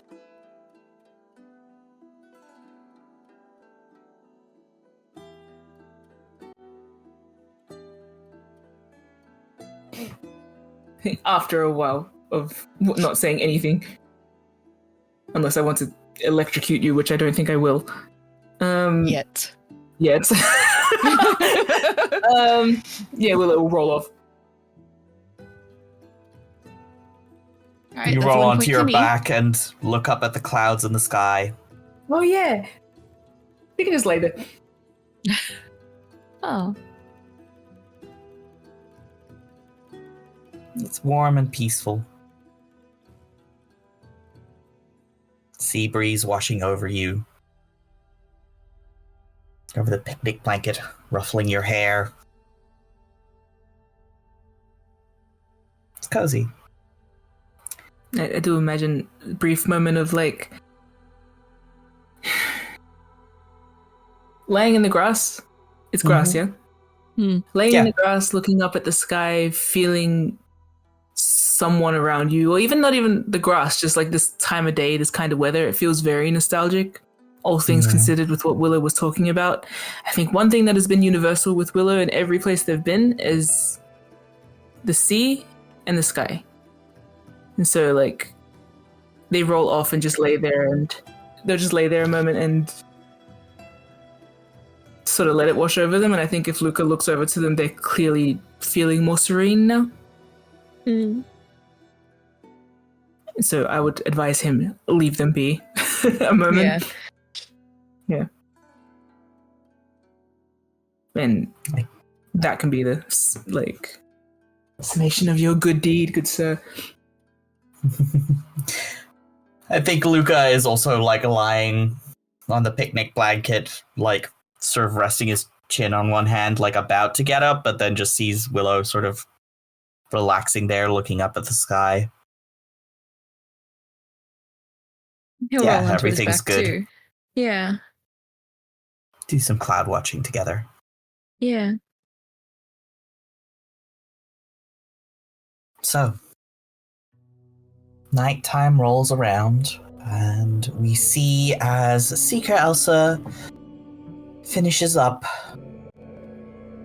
for the evening. She's not yet dressed for sleep, but is wrapped in a shawl and heads out into the garden. Yeah, I'm standing in the garden, isn't Anne, but Theo is there. standing in the middle of the garden, kind of staring up at the sky. Seeker Elsa approaches, says, "Good evening." Ah, Seeker Elsa. Apologies for the dramatics. I wasn't exactly sure how to invite you out here tonight.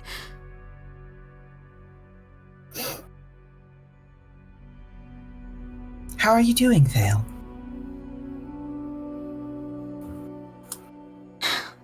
Better, I think. It's been a while since I've come out, but you may have noticed by now that N has acknowledged my existence. I'm glad to hear that.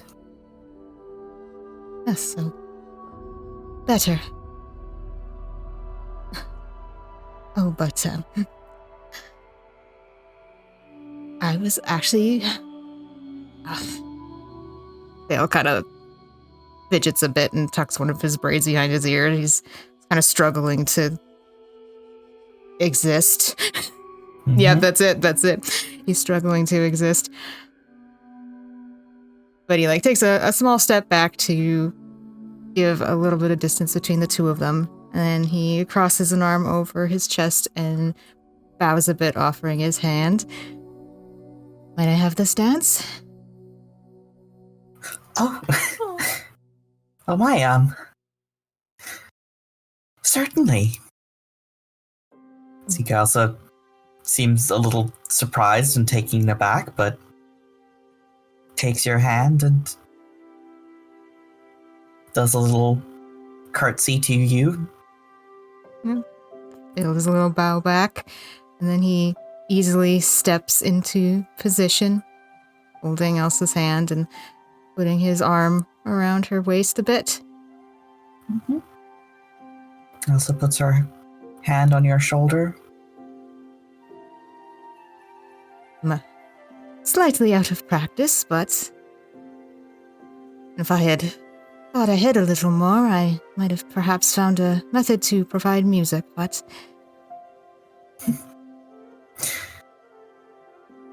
We can hum. Ah, yes. Excellent idea. I think, Theo starts to hum a little bit of a 1, 2, 3, 1, 2, 3 kind of melody to help himself remember the steps of a dance like this. It's been a very long time since he was taught. But it comes back to him very quickly. Yeah. You lead Elsa as you waltz around the garden. She's also not the most graceful of dancers, but she keeps pace with you. It's just a comfortable little 1, 2, 3, step 2, 3, 1, 2, 3, step 2, 3, as you twirl around the garden together. As Theo becomes more comfortable, he also leads Elsa more easily, so it becomes between the two of them more effortless as time goes on. Yeah. She's smiling, and every now and then she does a little giddy laugh when she missteps or there's a particularly nice twirl that you manage to pull off together. Yeah. It catches Theo smiling too. I think you feel her sometimes squeezing your hand in an affectionate way. Yeah. As they're dancing and they kind of slow down into a more simple pace. That's something they can maybe continue to do while they talk. Mm-hmm. Theo has a moment of just peering up at the sky and then back to Elsa. I was hoping the words would come to me a little easier once I got here, but as usual, I appear to be floundering.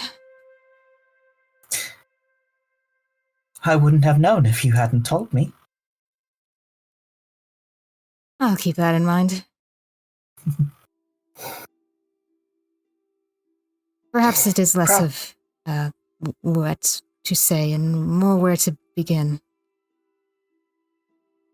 Wherever you like. I don't think either of us are in a rush at the moment. No, I suppose not.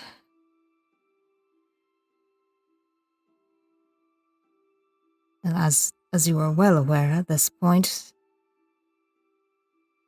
myself, Willow, and Luca, we will be leaving in the coming days. I'm aware, yes. I thought it would be somewhat rude to simply disappear without us speaking again. For me to get the opportunity to thank you for what you did that night for me.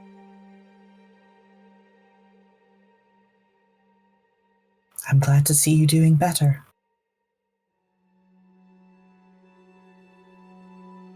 Difficult to believe. But what I do believe is that without you, Anne wouldn't have found the courage to open their hearts to others.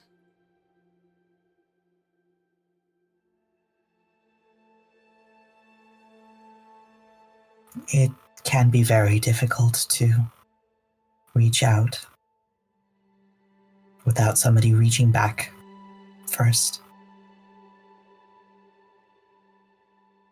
Dale smiles to himself a bit, glancing down and then back. And also,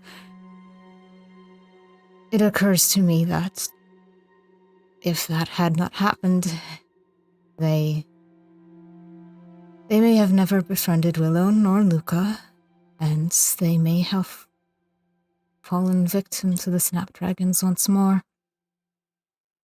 They'd been all alone and in the state they arrived on this island.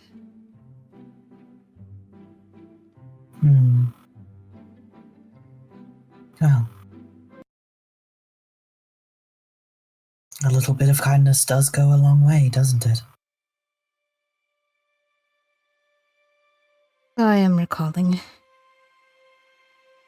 In saying that, I am well aware that repayment is not what you seek. So, perhaps take this statement instead as an indication of the magnitude of your influence. There is nothing N nor I could ever do to repay you, Seeker Elsa.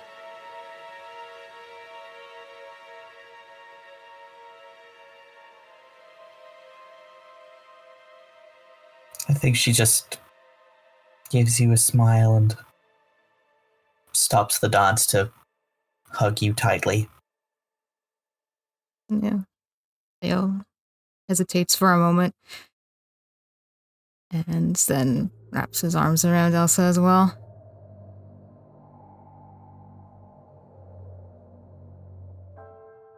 I would like to thank them as well, Willow and Luca, for all they've done, but I fear if they discover too much of N through me, all the compassion N has garnered from them might disappear.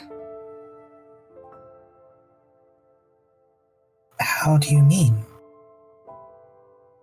They're unaware of what I was before the snapdragons. How I survived. And if they begin to ask questions of me, then Willow is quite sharp. Not sure I could. Even I.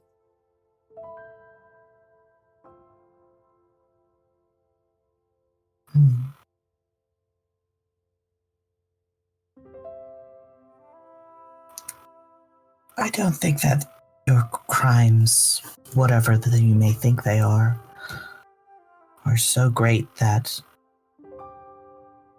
your new friends wouldn't find it in themselves to meet you where you are.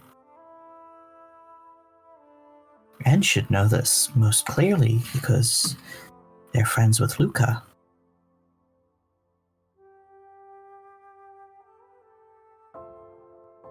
There is perhaps a difference between knowing and doing.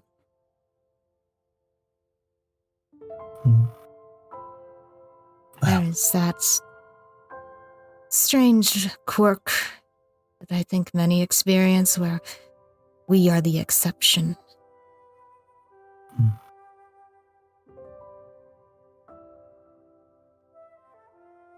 I don't think that seems in character for either of them.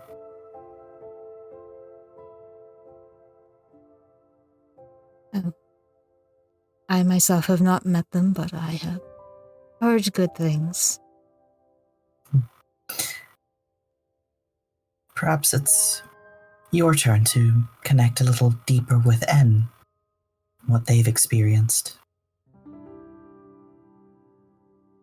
Perhaps we've done the equivalent of passing each other in the hallway, exchanging a few words, and acknowledging the other's existence. No, that's at least a step in the right direction. That is what I'm hoping. It's all right if it takes time, Thale. It's all right if you're nervous. Or even scared. Well, You say that, and I hear you, I do, I feel as if there's... What right do I have to cower? To have all of these fears for the future when the other victims will never get a chance to fight or flee or have a future. They've reached their curtain call while I dread my next scene. Scene I feel as if I've stolen from them. Sika also grows a little more stern and puts a hand up to your face, cups your cheek gently, and pulls you in to rest your forehead against hers. You're wrong, Thale. You surviving didn't take anything from anyone. You were not the person who put them in that situation. You were not the person that put yourself in that situation. You may not be completely innocent as a person,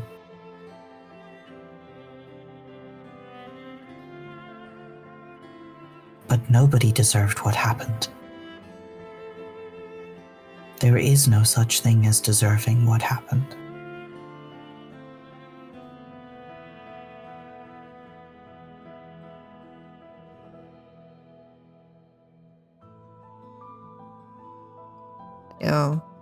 It's quiet for a little while and slowly exhales.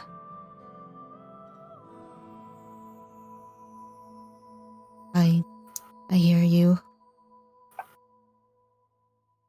As I said, it, knowing and doing are different things, but I hear you.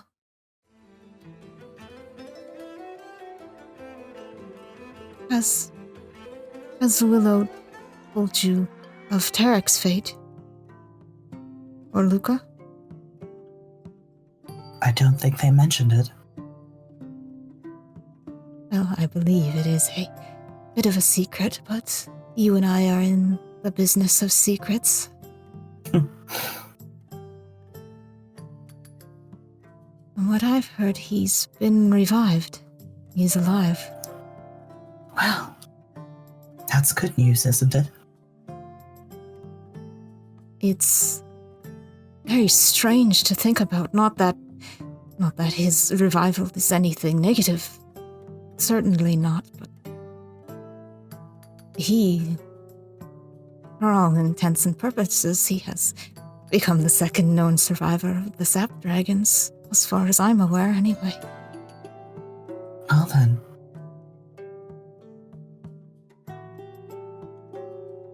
That is good news. Vale nods a bit. And I suppose did have a hand in that. I believe you did. I struggle to know how to think about it. I can't help but wonder what will become of him now.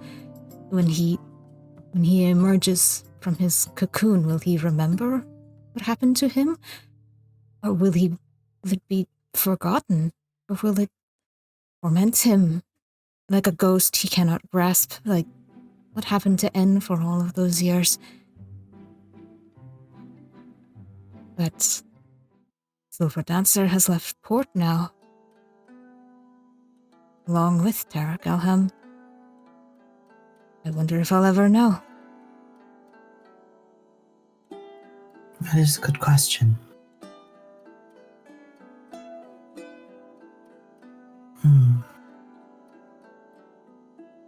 Perhaps you should write a letter to him.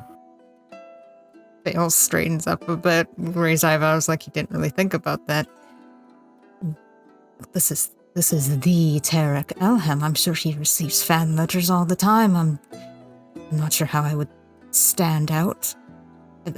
Aside from the obvious of the contents, but what would compel him to read it when he gets many messages? Though I suppose the fact that the majority of Riggleport does not know of his current status might thin the number of letters. I'm overthinking this. A little bit, yes, but I think you should write the letter more for your sake. Speak to another survivor, as you would like to have been spoken to.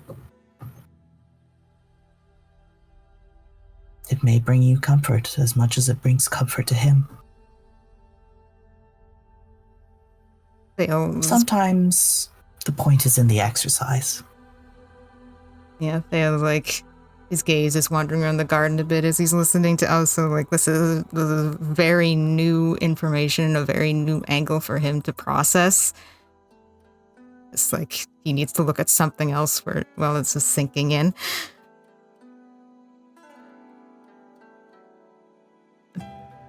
Perhaps you're right. I had not considered a letter. And I hardly know what I would say in it, even if it was a letter to myself, in a sense. But as I'm sure you observed, I think quite a bit, so it will likely take time for me to resolve the new questions.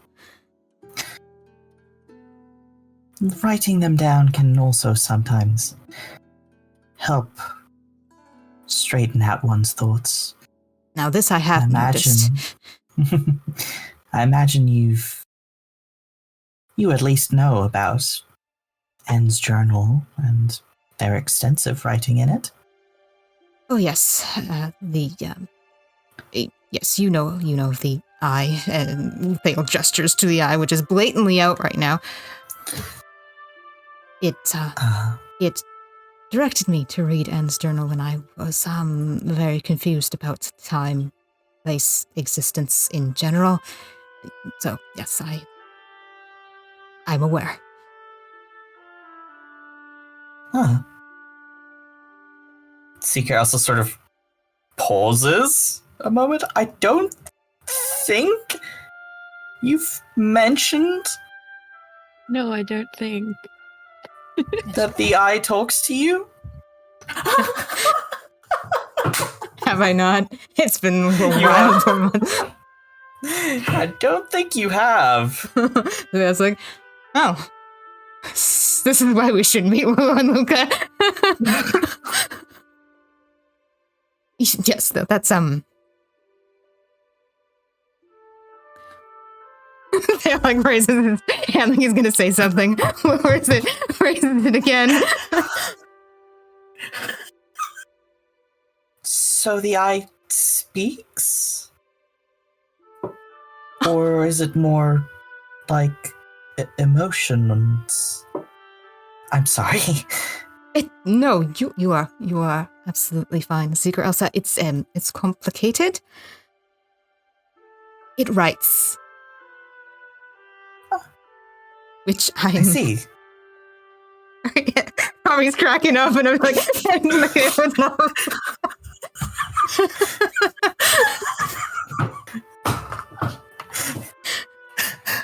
I literally just went to write down favorite moment, fail, it writes, through grit smiling teeth. He has more. Which I'm sure sounds peculiar, considering that it is in eyeball. However, it is more akin to a vision of writing upon surfaces which and observes. Yes. Yes, that I see. Yes. I think I understand what you're referring to. Yes, I had somehow got it in my head that somewhere along the line in my first encounter with you, I had mentioned, but I'm pretty sure that got lost in everything else I mentioned at the time. The eye has been pivotal in my awakening. It is the reason I am here right now. It seems to be a benevolent force at the moment. So you can rest assured, when N leaves, this is all right. Well, that's Okay, good to gestures at his hear. face. I'm glad you're getting along in there. I would categorize it as such. You must have a very full head all the time. Yes, you can understand the overthinking, yes? Yes, there's a lot to think about. And a lot of people to do the thinking.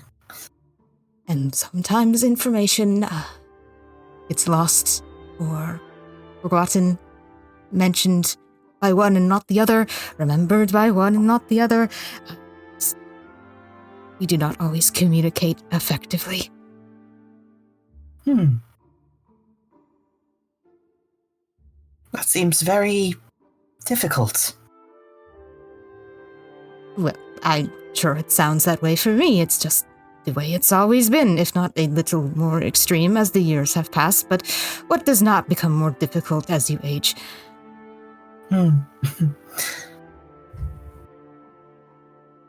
Well, some things certainly get easier as you age. Yes, that is also true. Regardless, I do think you should write a letter addressed to Tarek Elham. And whether you send it or not, or whether you write 100 letters and only send one or none of them, I feel that it would be helpful. Dale nods a bit. I certainly won't object to trying. Feel that is the most I can do at this point. Try.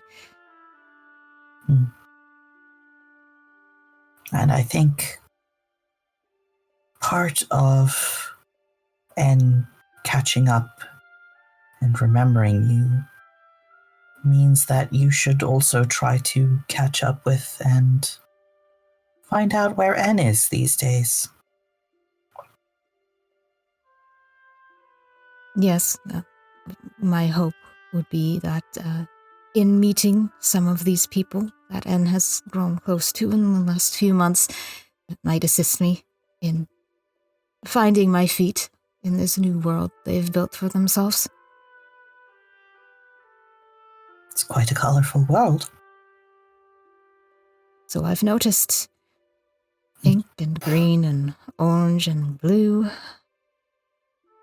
and sometimes metallic. Sometimes there's a wood texture. Lots to observe. Indeed.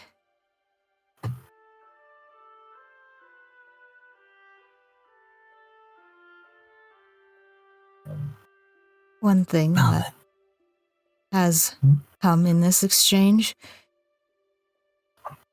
whether N appreciates it or not, I am a connection to Sharn. Sharn is all I knew. Connection to the past. And I noticed something while being in proximity to Kai, which you are aware of. Yes. Well, I realized that you once told Kai that we are drawn to people who complement us.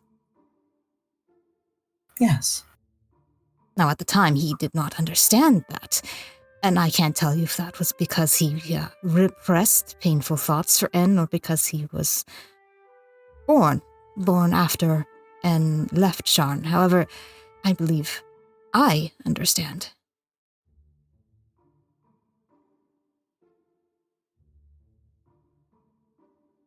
Mm-hmm. Because, you see, there was someone N knew. They were bold. N was cautious. They pushed and pulled. The two kept each other safe that way. Is that perhaps what you meant? That is certainly one way to think about it, yes. Dale nods a bit.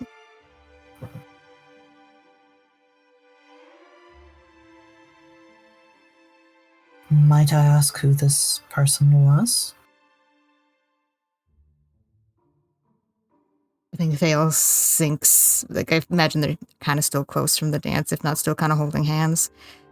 Mm-hmm. I think Thale sinks into Elsa and kind of holds her.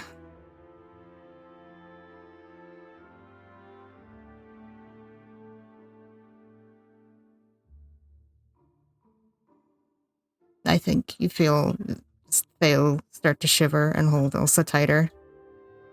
Like he's maybe crying a bit.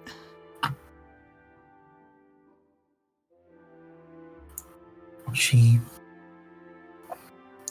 holds you close, strokes the back of your hair.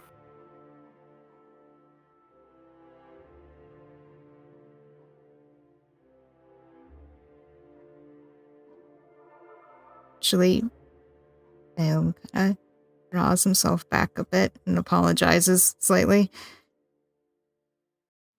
He's not moved too far away from Elsa, like he's kind of hovering by her shoulder, speaking quietly.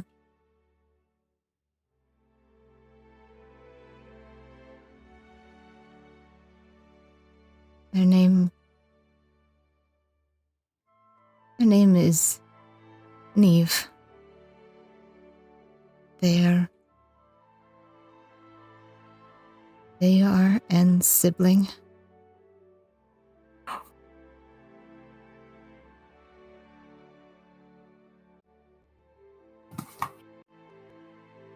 Elsa gives you a little squeeze.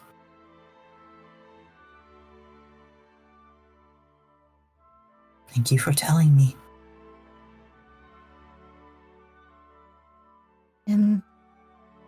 And wants people to know, which is very difficult.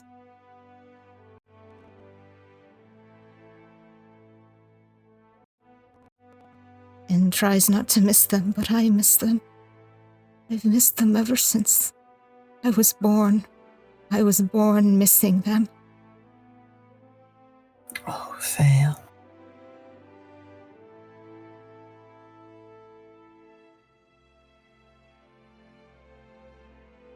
Seeker Elsa cradles you close and comforts you, leads you down to sit with her on a bench in the garden. Feels desperately trying to clean himself up, but... I think she hands you like a handkerchief.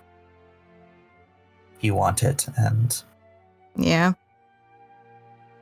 I think she just sort of quietly talks to you, asking you about Neve and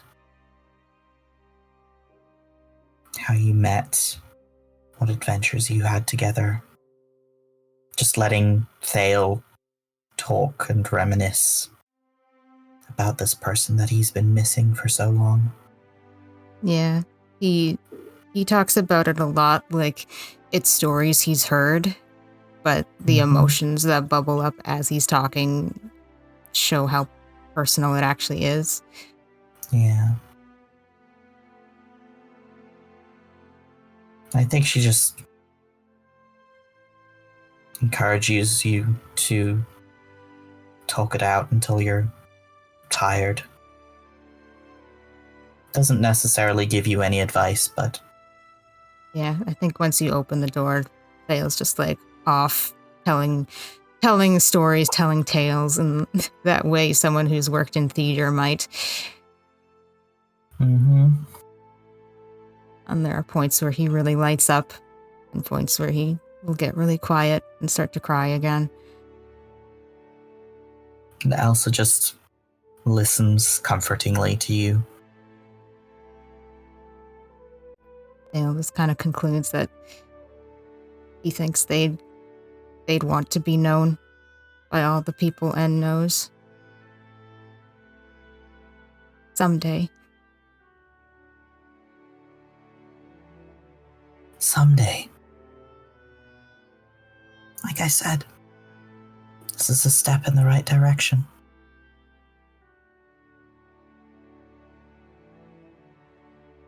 I hope so. Do you think N could have imagined this when they first arrived here in Salvage? Absolutely not. Well then, take it as a sign that the unimaginable can happen. Slowly, step by step. You have the power to change your life and the lives of others for the better. I do believe I'm seeing that. And it all starts very small. In a little village on the corner of Greentarn. Inviting someone over for dinner. Giving someone a kind word.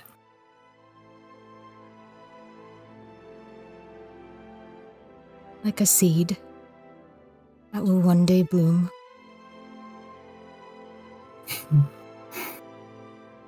One day might grow into a beautiful tree that provides shelter and comfort.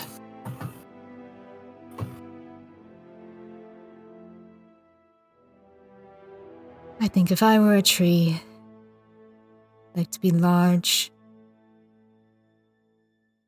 Branches that reach out far, providing shade and shelter.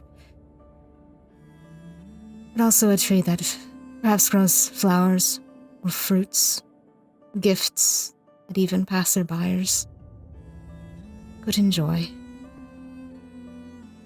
That sounds nice. That an encounter with me would be a pleasant memory. I can tell you this much. It has been for me.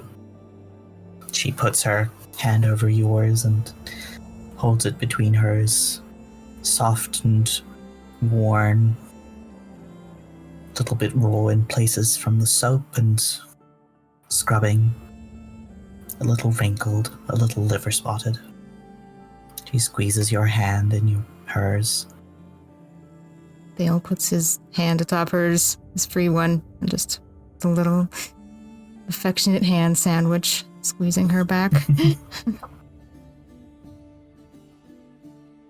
Thank you for listening to me, to Anne, to Kai, to all of us.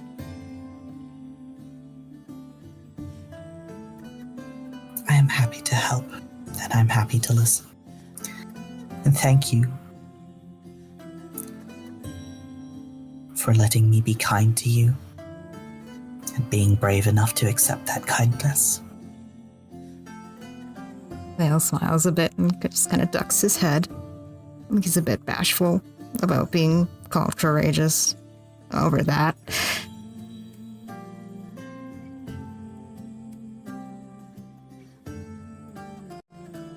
And I think this is where we'll end this scene. So earlier, when we were coming back from the cliff face, I do imagine that Willow would have saved like an eclair for Bruno. And we'll return to him basically with, or if I can quickly step aside. Actually, I think on the way back, Willow's going to be talking to Luca.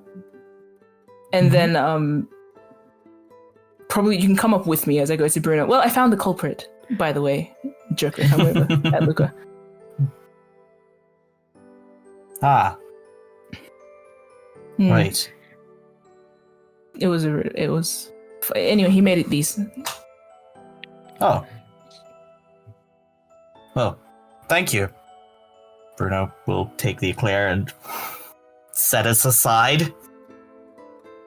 I think Willow would give him the box, like the Tupperware that it came in, whatever it came in. Cardboard box, but yes. Cardboard, yeah. Is Luca going to say anything to Bruno? Oh, I thought I was like at a No, I brought you along. Oh, yeah, me. I hope you enjoy it. Thank you. It's appreciated. Is there anything I can do for you? Everyone.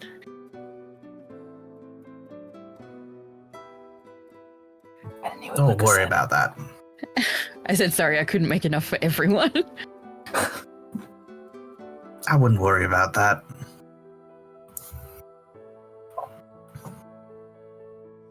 Willow's looking at you two talking.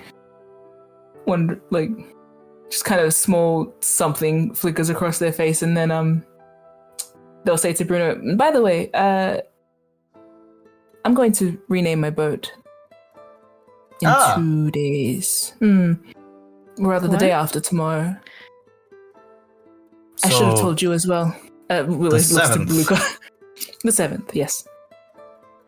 Isn't that? Sundown is when I'm able. So if you are available, Mr. Saltbeard, I think it's only right that you should be there. Gladly. Should I tell the others? Sure, it'll be here anyway. Good to know. And no, Willow shake it off that they weren't going to say anything else. I should probably do some work. However, Eleanor has a few things that she could use your help on. Good. If you want to pop by the workshop. I'll go give her a hand. They're gonna sort of look at Luca. Sorry, look at Bruno. Pardon me a moment, and now walk off with Luca. And just to Luca, they will probably give him like a clap on the shoulder and like a thank you for today. Pardon the abrupt departure, but Do you want to come back to the puppy for dinner when you finished work?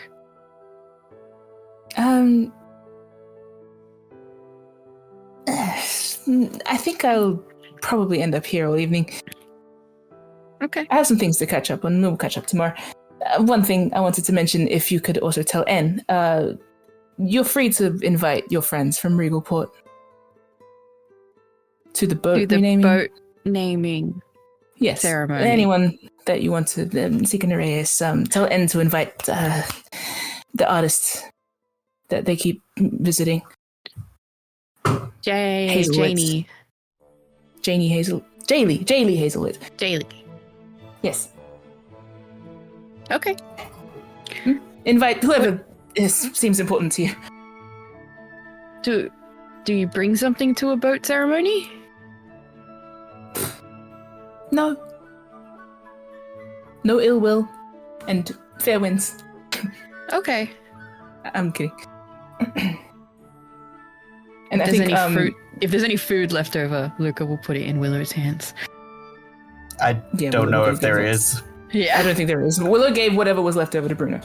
And I think on the way, they go back to walk towards the docks, and then like we'll kind of pause and double back and go to Luca. You asked. They're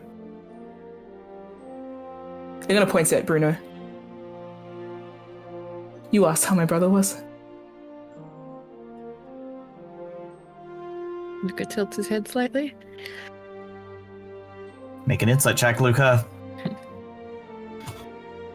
Oh god, if I don't roll well, I'm gonna throw up. Sorry, I'm gonna poop. The first one was better. Yeah, there we go. Yeah. Okay. Willow's saying that their brother was like Bruno. Like, kind of gruff and straightforward. I feel like I'm pointing at Bruno, and like at that exact moment, he's like, he's probably just doing stuff around, like directing people, Yeah. guiding folks around. But then I also do imagine like a sharp bark across the docks to someone like at the far end of Salvage. Yeah. And it's just like very clearly like Bruno. All the things that make Bruno, how Bruno treats Willow. Luca nods. Shorter than you. Did you say that out loud? Yes. He said it as a joke. Willow like laughs, rolls their eyes. See you tomorrow. I'll see you tomorrow. Jogs back. You see Willow probably do something annoying to Bruno as they go past. Like stealing something Distant, off him, stealing a tool off him. roar. Yeah. Banter. So, And sorry, that I would like flashback to aside. do one more thing before I sleep. Yeah. Back on the boat. Think after all the conversations today, feeling kind of reflective. Willow's been feeling kind of clingy on the dry docks. That's why they decided not to come back to dinner with you. Probably gonna just tag along with Bruno to the quail for his dinner and sit nearby. And then I think when they get back to their boats, they are going to pop open their sending stone and say, "Good evening, Captain. How fare the high seas? Would you or Tarek like anything from home? Hope you're well." After a few minutes, you receive a message back that says, "They're fair enough. And no, thank you. Except that map you promised. See you in a week." Miss Ma'am. Willow rolls their eyes. Joke's on you, I'm gonna get something anyway. Oh, good. And now I just have to guess. Awesome. Well, time moves forward. Who do you guys all invite to the boat naming ceremony? Oh yeah, here we go. Yeah, well. Captain Varys Yes, He's invited. already invited. and his whole family. Sure. They can come, yeah. Predictably, Jaylee, I'm guessing. Yeah, predictably, and it's like, yeah, you know what? I just told Jaylee I'm leaving, and I said I'd write back to her. I might as well give her context for where I'm gonna be at for the next month, likely, other than the ocean, and like maybe she can meet the crew I'll be with, so she'll have context when I write the shifter. So. The idiot. The large idiot that occupies my boat. Oh yeah, sure. Anybody else? Rena? Did Yes, you say? I think Rena and- Willow was I covering. actually already invited her. Yeah. Fun fact, but you can send her another. I don't think I told you guys Celia. who I invited. Yeah, No, so, so just Luca's know gonna that I check am- off the list. Yeah, you're probably going to end up double inviting people. But yeah, that's so fine. Brina Don't know and that they Celia, wanted. and we'll also Yeah. send an invite their way. Luca will invite Sika Nereus and Sika Turg. Nice. Luca will invite the High Prince. Are you kidding? No, I'm not. I think you will. How? How do you even... Yeah. How? Yeah, I think that's the question. Does the High Prince have a P.O. box that we can send this letter to? I will go to the place where he works and I'll be like, excuse me, I need to speak with the High Prince for a moment.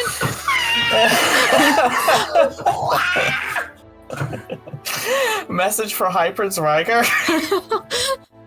Are you serious? I need to deliver. I need to hand deliver it. I need to make sure he understands the context of this message. When does he have lunch? Does anyone notice Luca doing this to stop him? No. I am alone. He knows me. It should be alright.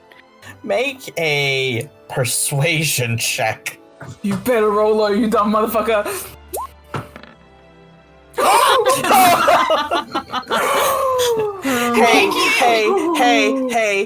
Hey, Sarah. What? Do you want to use your channel divinity Emissary of Peace to add a +5 to that to make it a 30?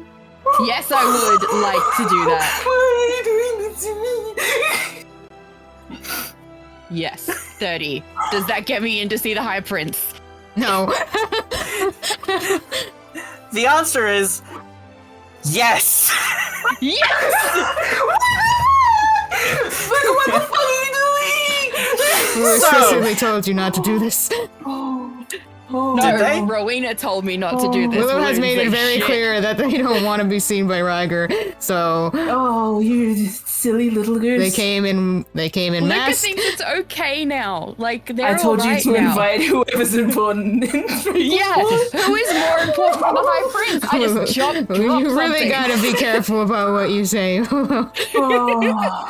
No, you know And, what, like, idiot? If the Say High it. Prince shows up to your boat naming ceremony, like, doesn't that make you look cool? I mean, maybe that's one word for it, like cool, like a corpse at the bottom of the ocean, but you know. Cool. 10 bright wind! Cool 10 bright wind! Anyway, whatever. Go. Talk. Yeah. Talk. Use the last things. name Stop. Corvan while you're at it, because then Colton won't know who you are. Who the That's fuck if is he does- Corvan? Anyway. So let me set the itchy. scene. Let me set the Okay. scene. Luca, you have made your way to the Dragon Eye, Ooh. the High Prince's flagship, the majestic Sorewood hull. In harbor, this enormous warship that equals the size of a castle. Wow. And you have gone up and managed, through your sheer force of personality, by saying your name and truly claiming that you do indeed know the High Prince and you have a message for him. It gets run up the chain of command, and after a few minutes, you are invited by the mate to meet with the High Prince in his captain's quarters. Ooh. Yeah, wait, what does Captain's quarters look like? You are accompanied by several tough-looking sailors dressed in impeccable uniform, the colors of the sea dragons emblazoned. It is very much like a navy. That seems to be like one of the affectations of the High Prince's fleet ship, is that they're very sort of uniformed, but there's like little bits of individual flair, earrings or tattoos or a little scarf or additional pop of color. You are brought forward to see the mate, a tall, bronze-skinned woman with blonde and brown streaked hair and a sort of like radiant glow about her. She's got these thick, muscled arms and like this geometric band of tattoos on her. This appears to be the first mate of the High Prince at the moment.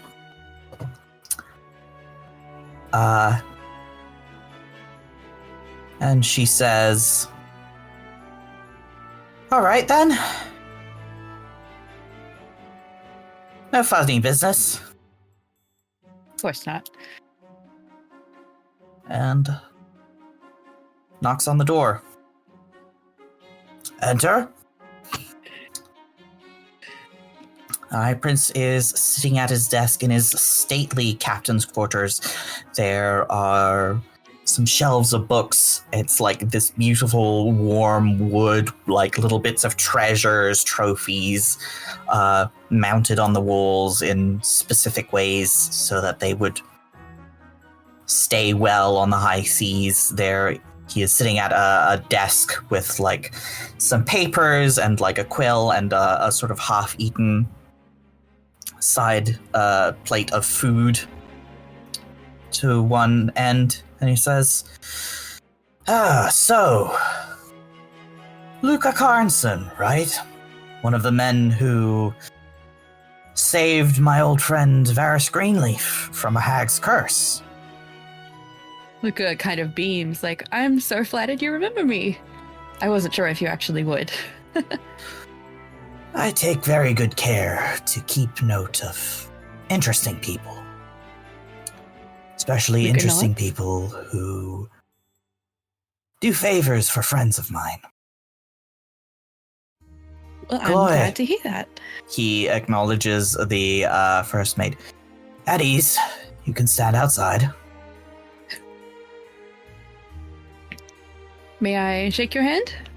Or is that too... Are you asking Ryger? Yes. Yeah, sure. He'll shake your hand. And do I sit down? Have a seat. Thank you. So, what is this message that you have for me that had to be hand-delivered?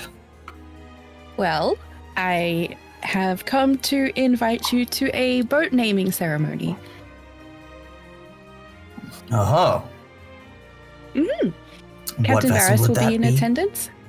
It is presently known as the Scrap Bucket. I'm not sure what the new name will be. It's a small vessel that we used when we were actually rescuing the captain. And I thought that you might be interested in seeing it up close. I'm not too sure about how...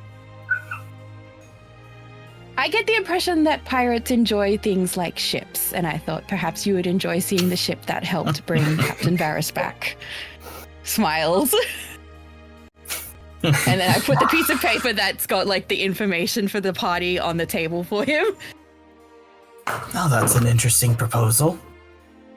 My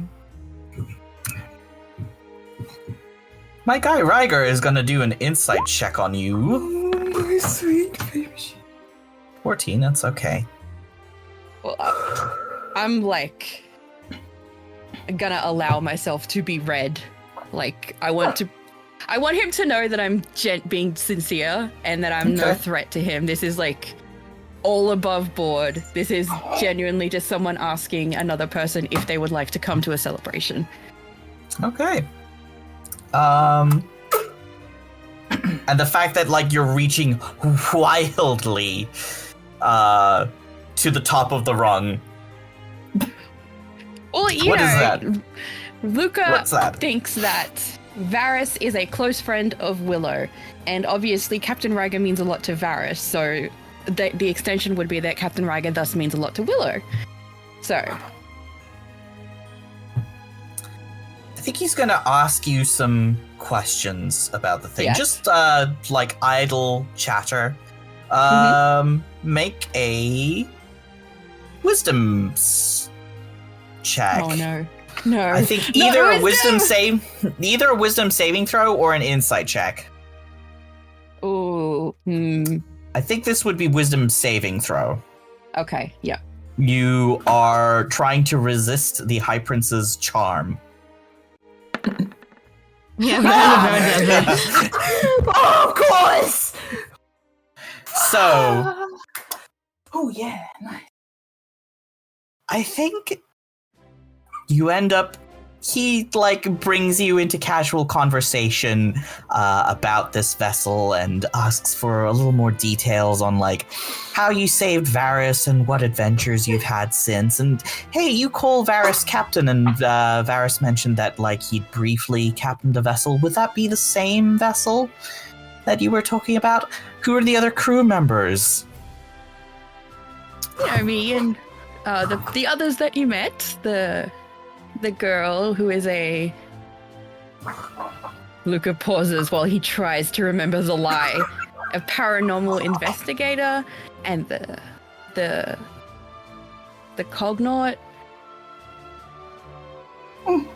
that wasn't the name. It was Gil. Would Lucas say Cognac or Gil? Yes.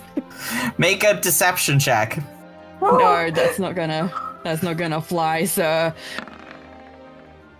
Oh, 17 is not bad. Mm-hmm.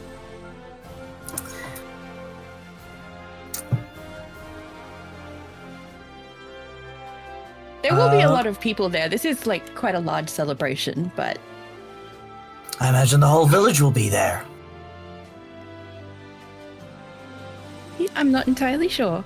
But there will be a decent amount of people, like the dock workers, they're the ones who help make the boat go, I think.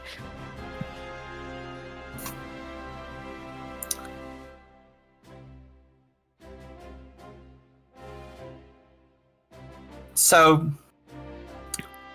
Ryger for sure succeeded on seeing through your clumsy lies, as practiced as they might be, and as charming as you are. This is a charmer versus charmer showdown, and Ryger has the wisdom of Ages. many years of being a people person with very loyal crew members. He has a way of making you feel like the only person in the room. Mm-hmm. Very charming, roguish smile. As I said in my recap, I can see how people follow him. Yes. I think Ryger says, well, would you like me to show up as the High Prince or simply as a friend of Varys? Luca pauses, blinking. Can I make an insight check to see what he expects? What is the right answer to him, to see if I can work that out? It does not seem to be the right answer. He's asking you for which option you would prefer, or the people that you're inviting him on behalf of would prefer. Well,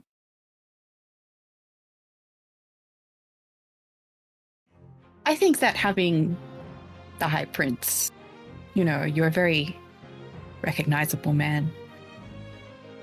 There can be some excitement in that, but this feels like a more kind of familial event. So, a friend of Varys and someone who, in a kind of distant way, keeps our home safe. He nods. I understand. Well, I wouldn't have made it this far if I didn't know how to keep a good secret. So, since we're among friends here, can I ask who the vessel belongs to? Their name is Willow.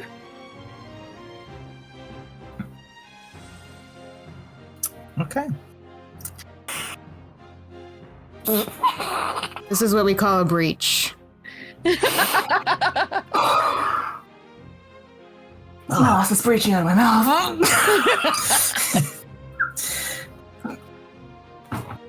Good to know.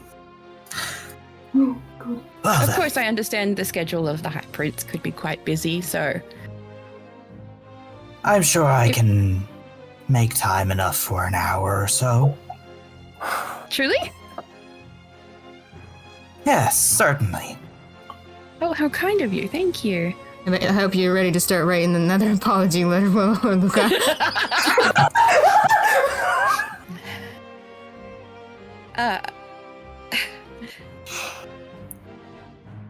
May I ask a question of you that might... Can I ask a question of you without putting a damper on your decision? You may. After the attack on the auction house, there was a memorial service, and you attended, but not as a figurehead. Ah, so you noticed me. Well spotted. I'm just wondering why. You seem like the kind of person who is able to rally people in a very particular way. And I thought the captain you did send was good enough. Good. He was good. And I won't say that he wasn't, but I just wonder why you chose to attend privately. And of course, if I'm stepping on your toes, you may dismiss me as you will, but I'm always curious about people, since I'm not really sure what kind of person I am. So, Well, take it as a lesson. Sometimes the reputation of the High Prince and all the pomp and circumstance that brings isn't appropriate for the situation. Luca nods like, oh, that's a very good point. Hence my In that asking whether you would like me to bless the renaming ceremony as the High Prince or as a friend of Varys. Because it would be one thing for all eyes on Greentarn and beyond to be drawn to this little familial celebration versus a simple man and sailor going to see a good friend's friend start a new leg of their journey. Savvy? Yes, sir. Good lad. Well then. It's been a pleasure talking with you, Luca Carnson. I'll see you again on the 7th. Thank you. I look forward to it. Privately, of course. Winks. As do I. You may take your leave. Luca bows his head respectfully. Not so deep that it's like he's groveling, but respectful, and he does.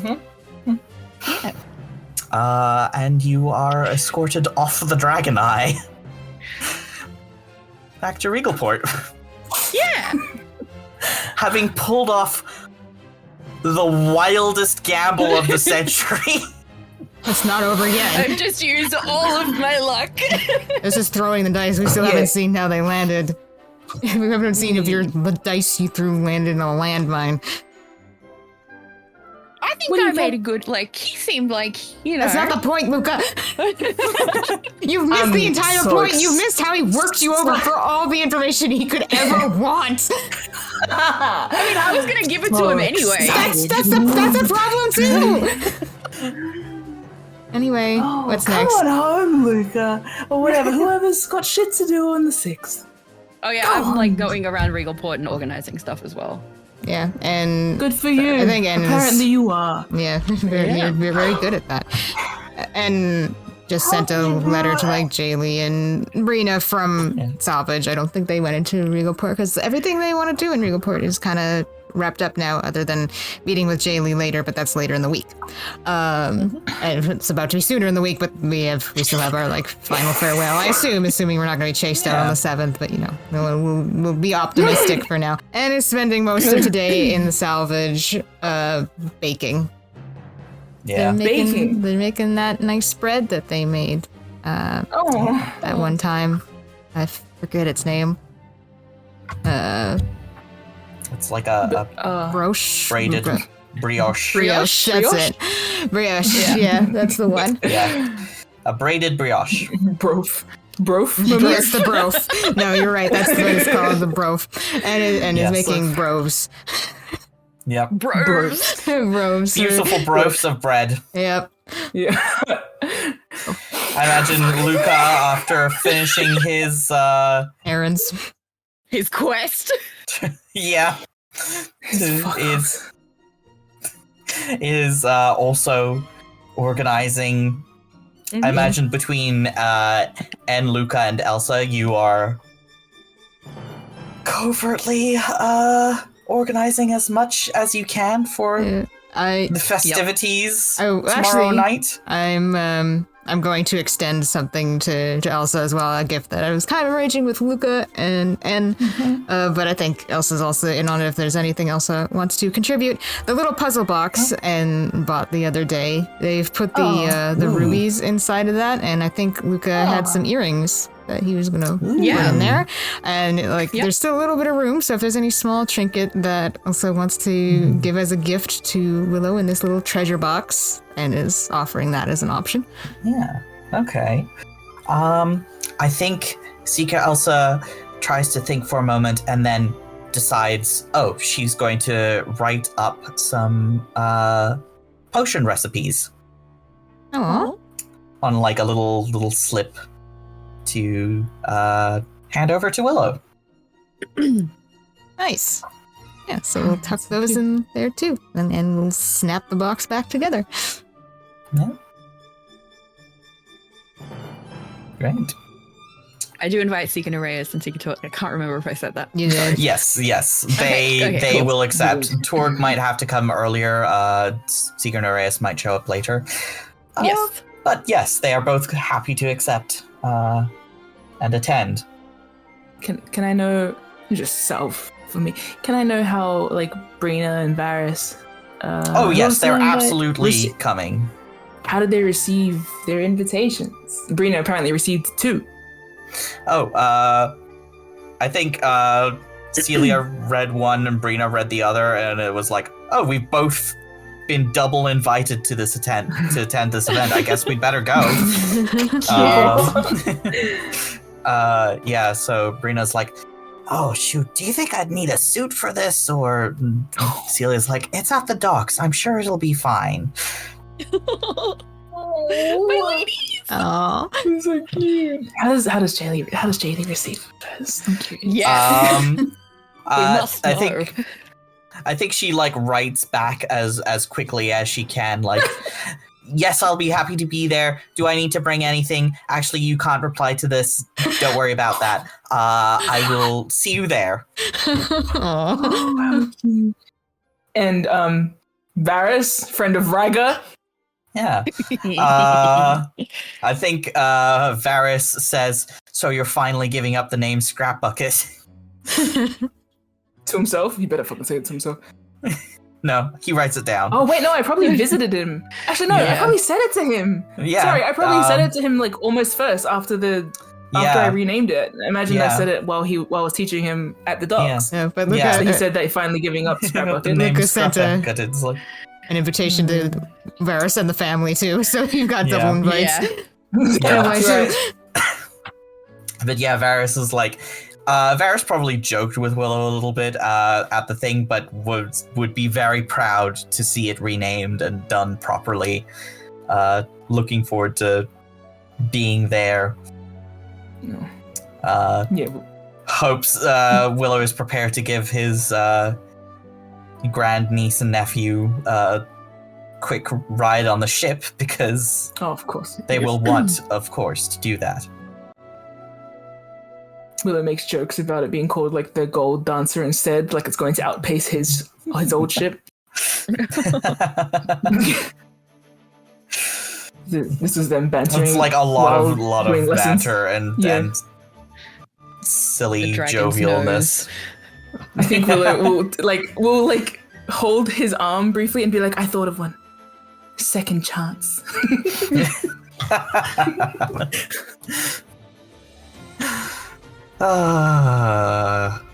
More like a second guess. Wow. Just like teasing and joking. Elemental things. No, I'm joking. Willow's fake insulted and then back to just like, it's elementals, blah, blah, blah. You know what? Yeah. Speaking of, after them fading away from those two having that reaction, and then yes, Luca, feel free to send another invite to the family. Yep. Who's gonna receive? Who? How's Malachi? Aww, yeah. Malachi's like, I think he's like, oh, well, I have to close down the shop, and I'd have to travel all the way out to Salvaged, and I'd have to bring a present. You've got to bring a present to a party. Yeah, I think I can make it. Just let me Is he talking to himself in response to a note? His voice is very clear, no matter. Did Willow invite him? No, I did. But what I'm saying is, did I invite him in person or did I invite him with a note? And is he talking out loud to me or to his note? Depends. I think it's kind of the same. Yeah, I feel like it'd be the same response. I was assuming that you invited him in person since you were in Regalport and doing the rounds. With like you did some like window shopping at his place. Yeah, that day. Quick.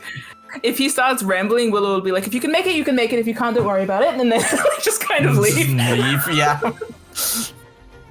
Yep. Wait, no, sorry. Willow's gonna poke back in. Do you have any relatives here? I don't remember. Willow just tilts their head at him. Okay, well, you can bring someone if you'd like. If not, okay. Goodbye. See you there. Leaves like, why did I? Whatever. Clattering sounds. And Nereus? Yeah. Yeah, Nereus. Does Nereus and Torg receive? Yeah. They will be coming. Torg was like, oh, well, be happy to attend. I'm sure the Seeker would be happy as well once sun falls. And Nereus is like, I would be honored to attend this ceremony of your friends. It has been a long time since I've seen a ship set sail.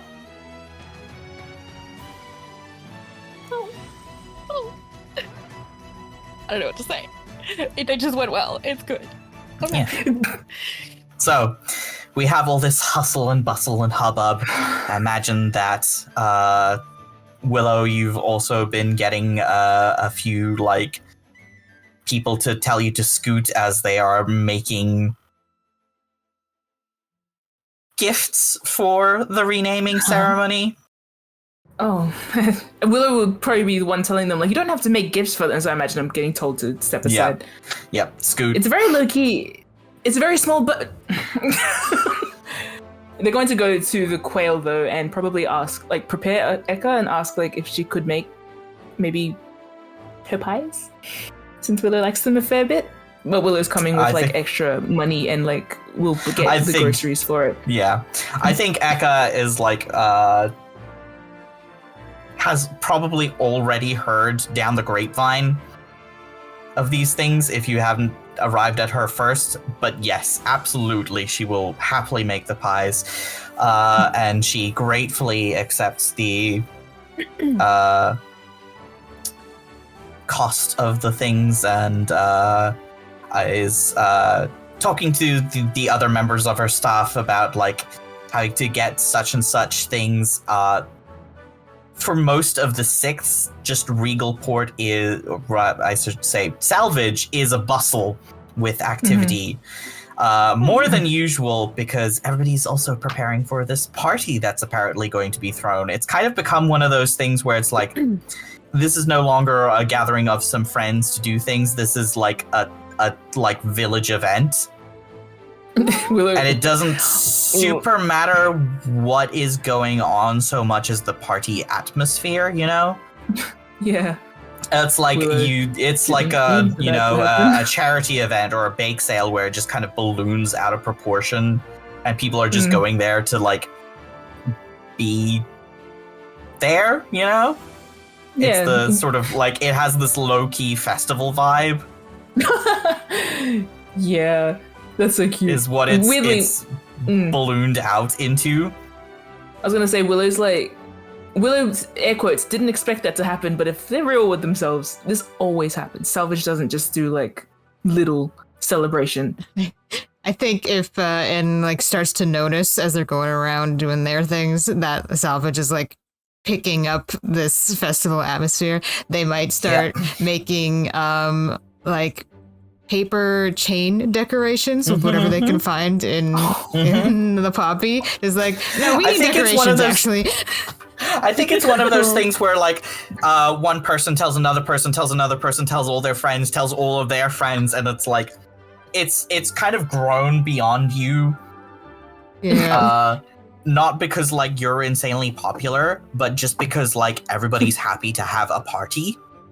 Yeah. Yeah, God. Like sort of thing. between Broves Small town baking and like gluing paper decorations together. I think like some of the kids like Toa and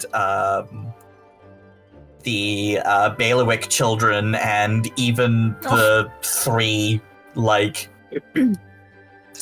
rowdies who like accosted you that one time near boys. I was just thinking about them. The Rowdy Rock Boys, yeah. That's their gang in these parts. Their names are literally like the I names think of the it's Rowdy Rock Boys. Yes. they call themselves that. Yeah. Nobody else calls themselves that. Yeah. Oh. They've got like temporary tattoos.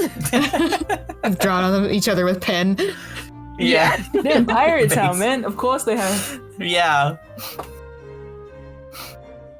Somebody's put an R on backwards. Yeah. Oh my god.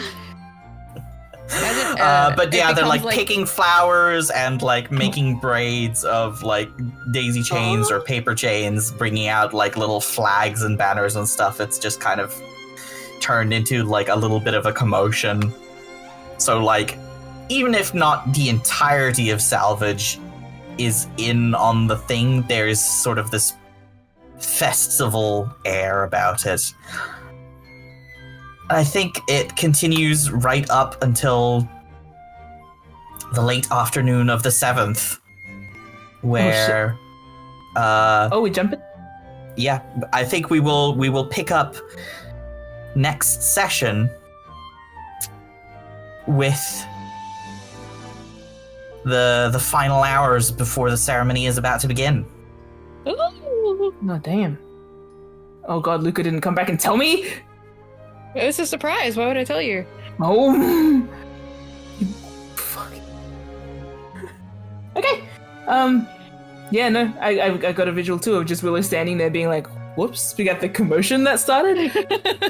Like standing in the middle of the dry dogs watching all the bustle go around like, oh. Okay. Well, whoops. I have to make good on that then. Yeah, it's the thing is, you've invited some very key people who kind of snowball the effect outwards. Yeah. Like the High Prince. I didn't do that. I was going to say Bruno and Eka and Elsa. Yeah. The pillars of Salvage, if you will. Yeah. Oh. Yeah. So, Damn. next time on Metanoia Blues, we will be seeing the renaming of the scrap bucket and the birthday of Willow Jenkins. Yeah.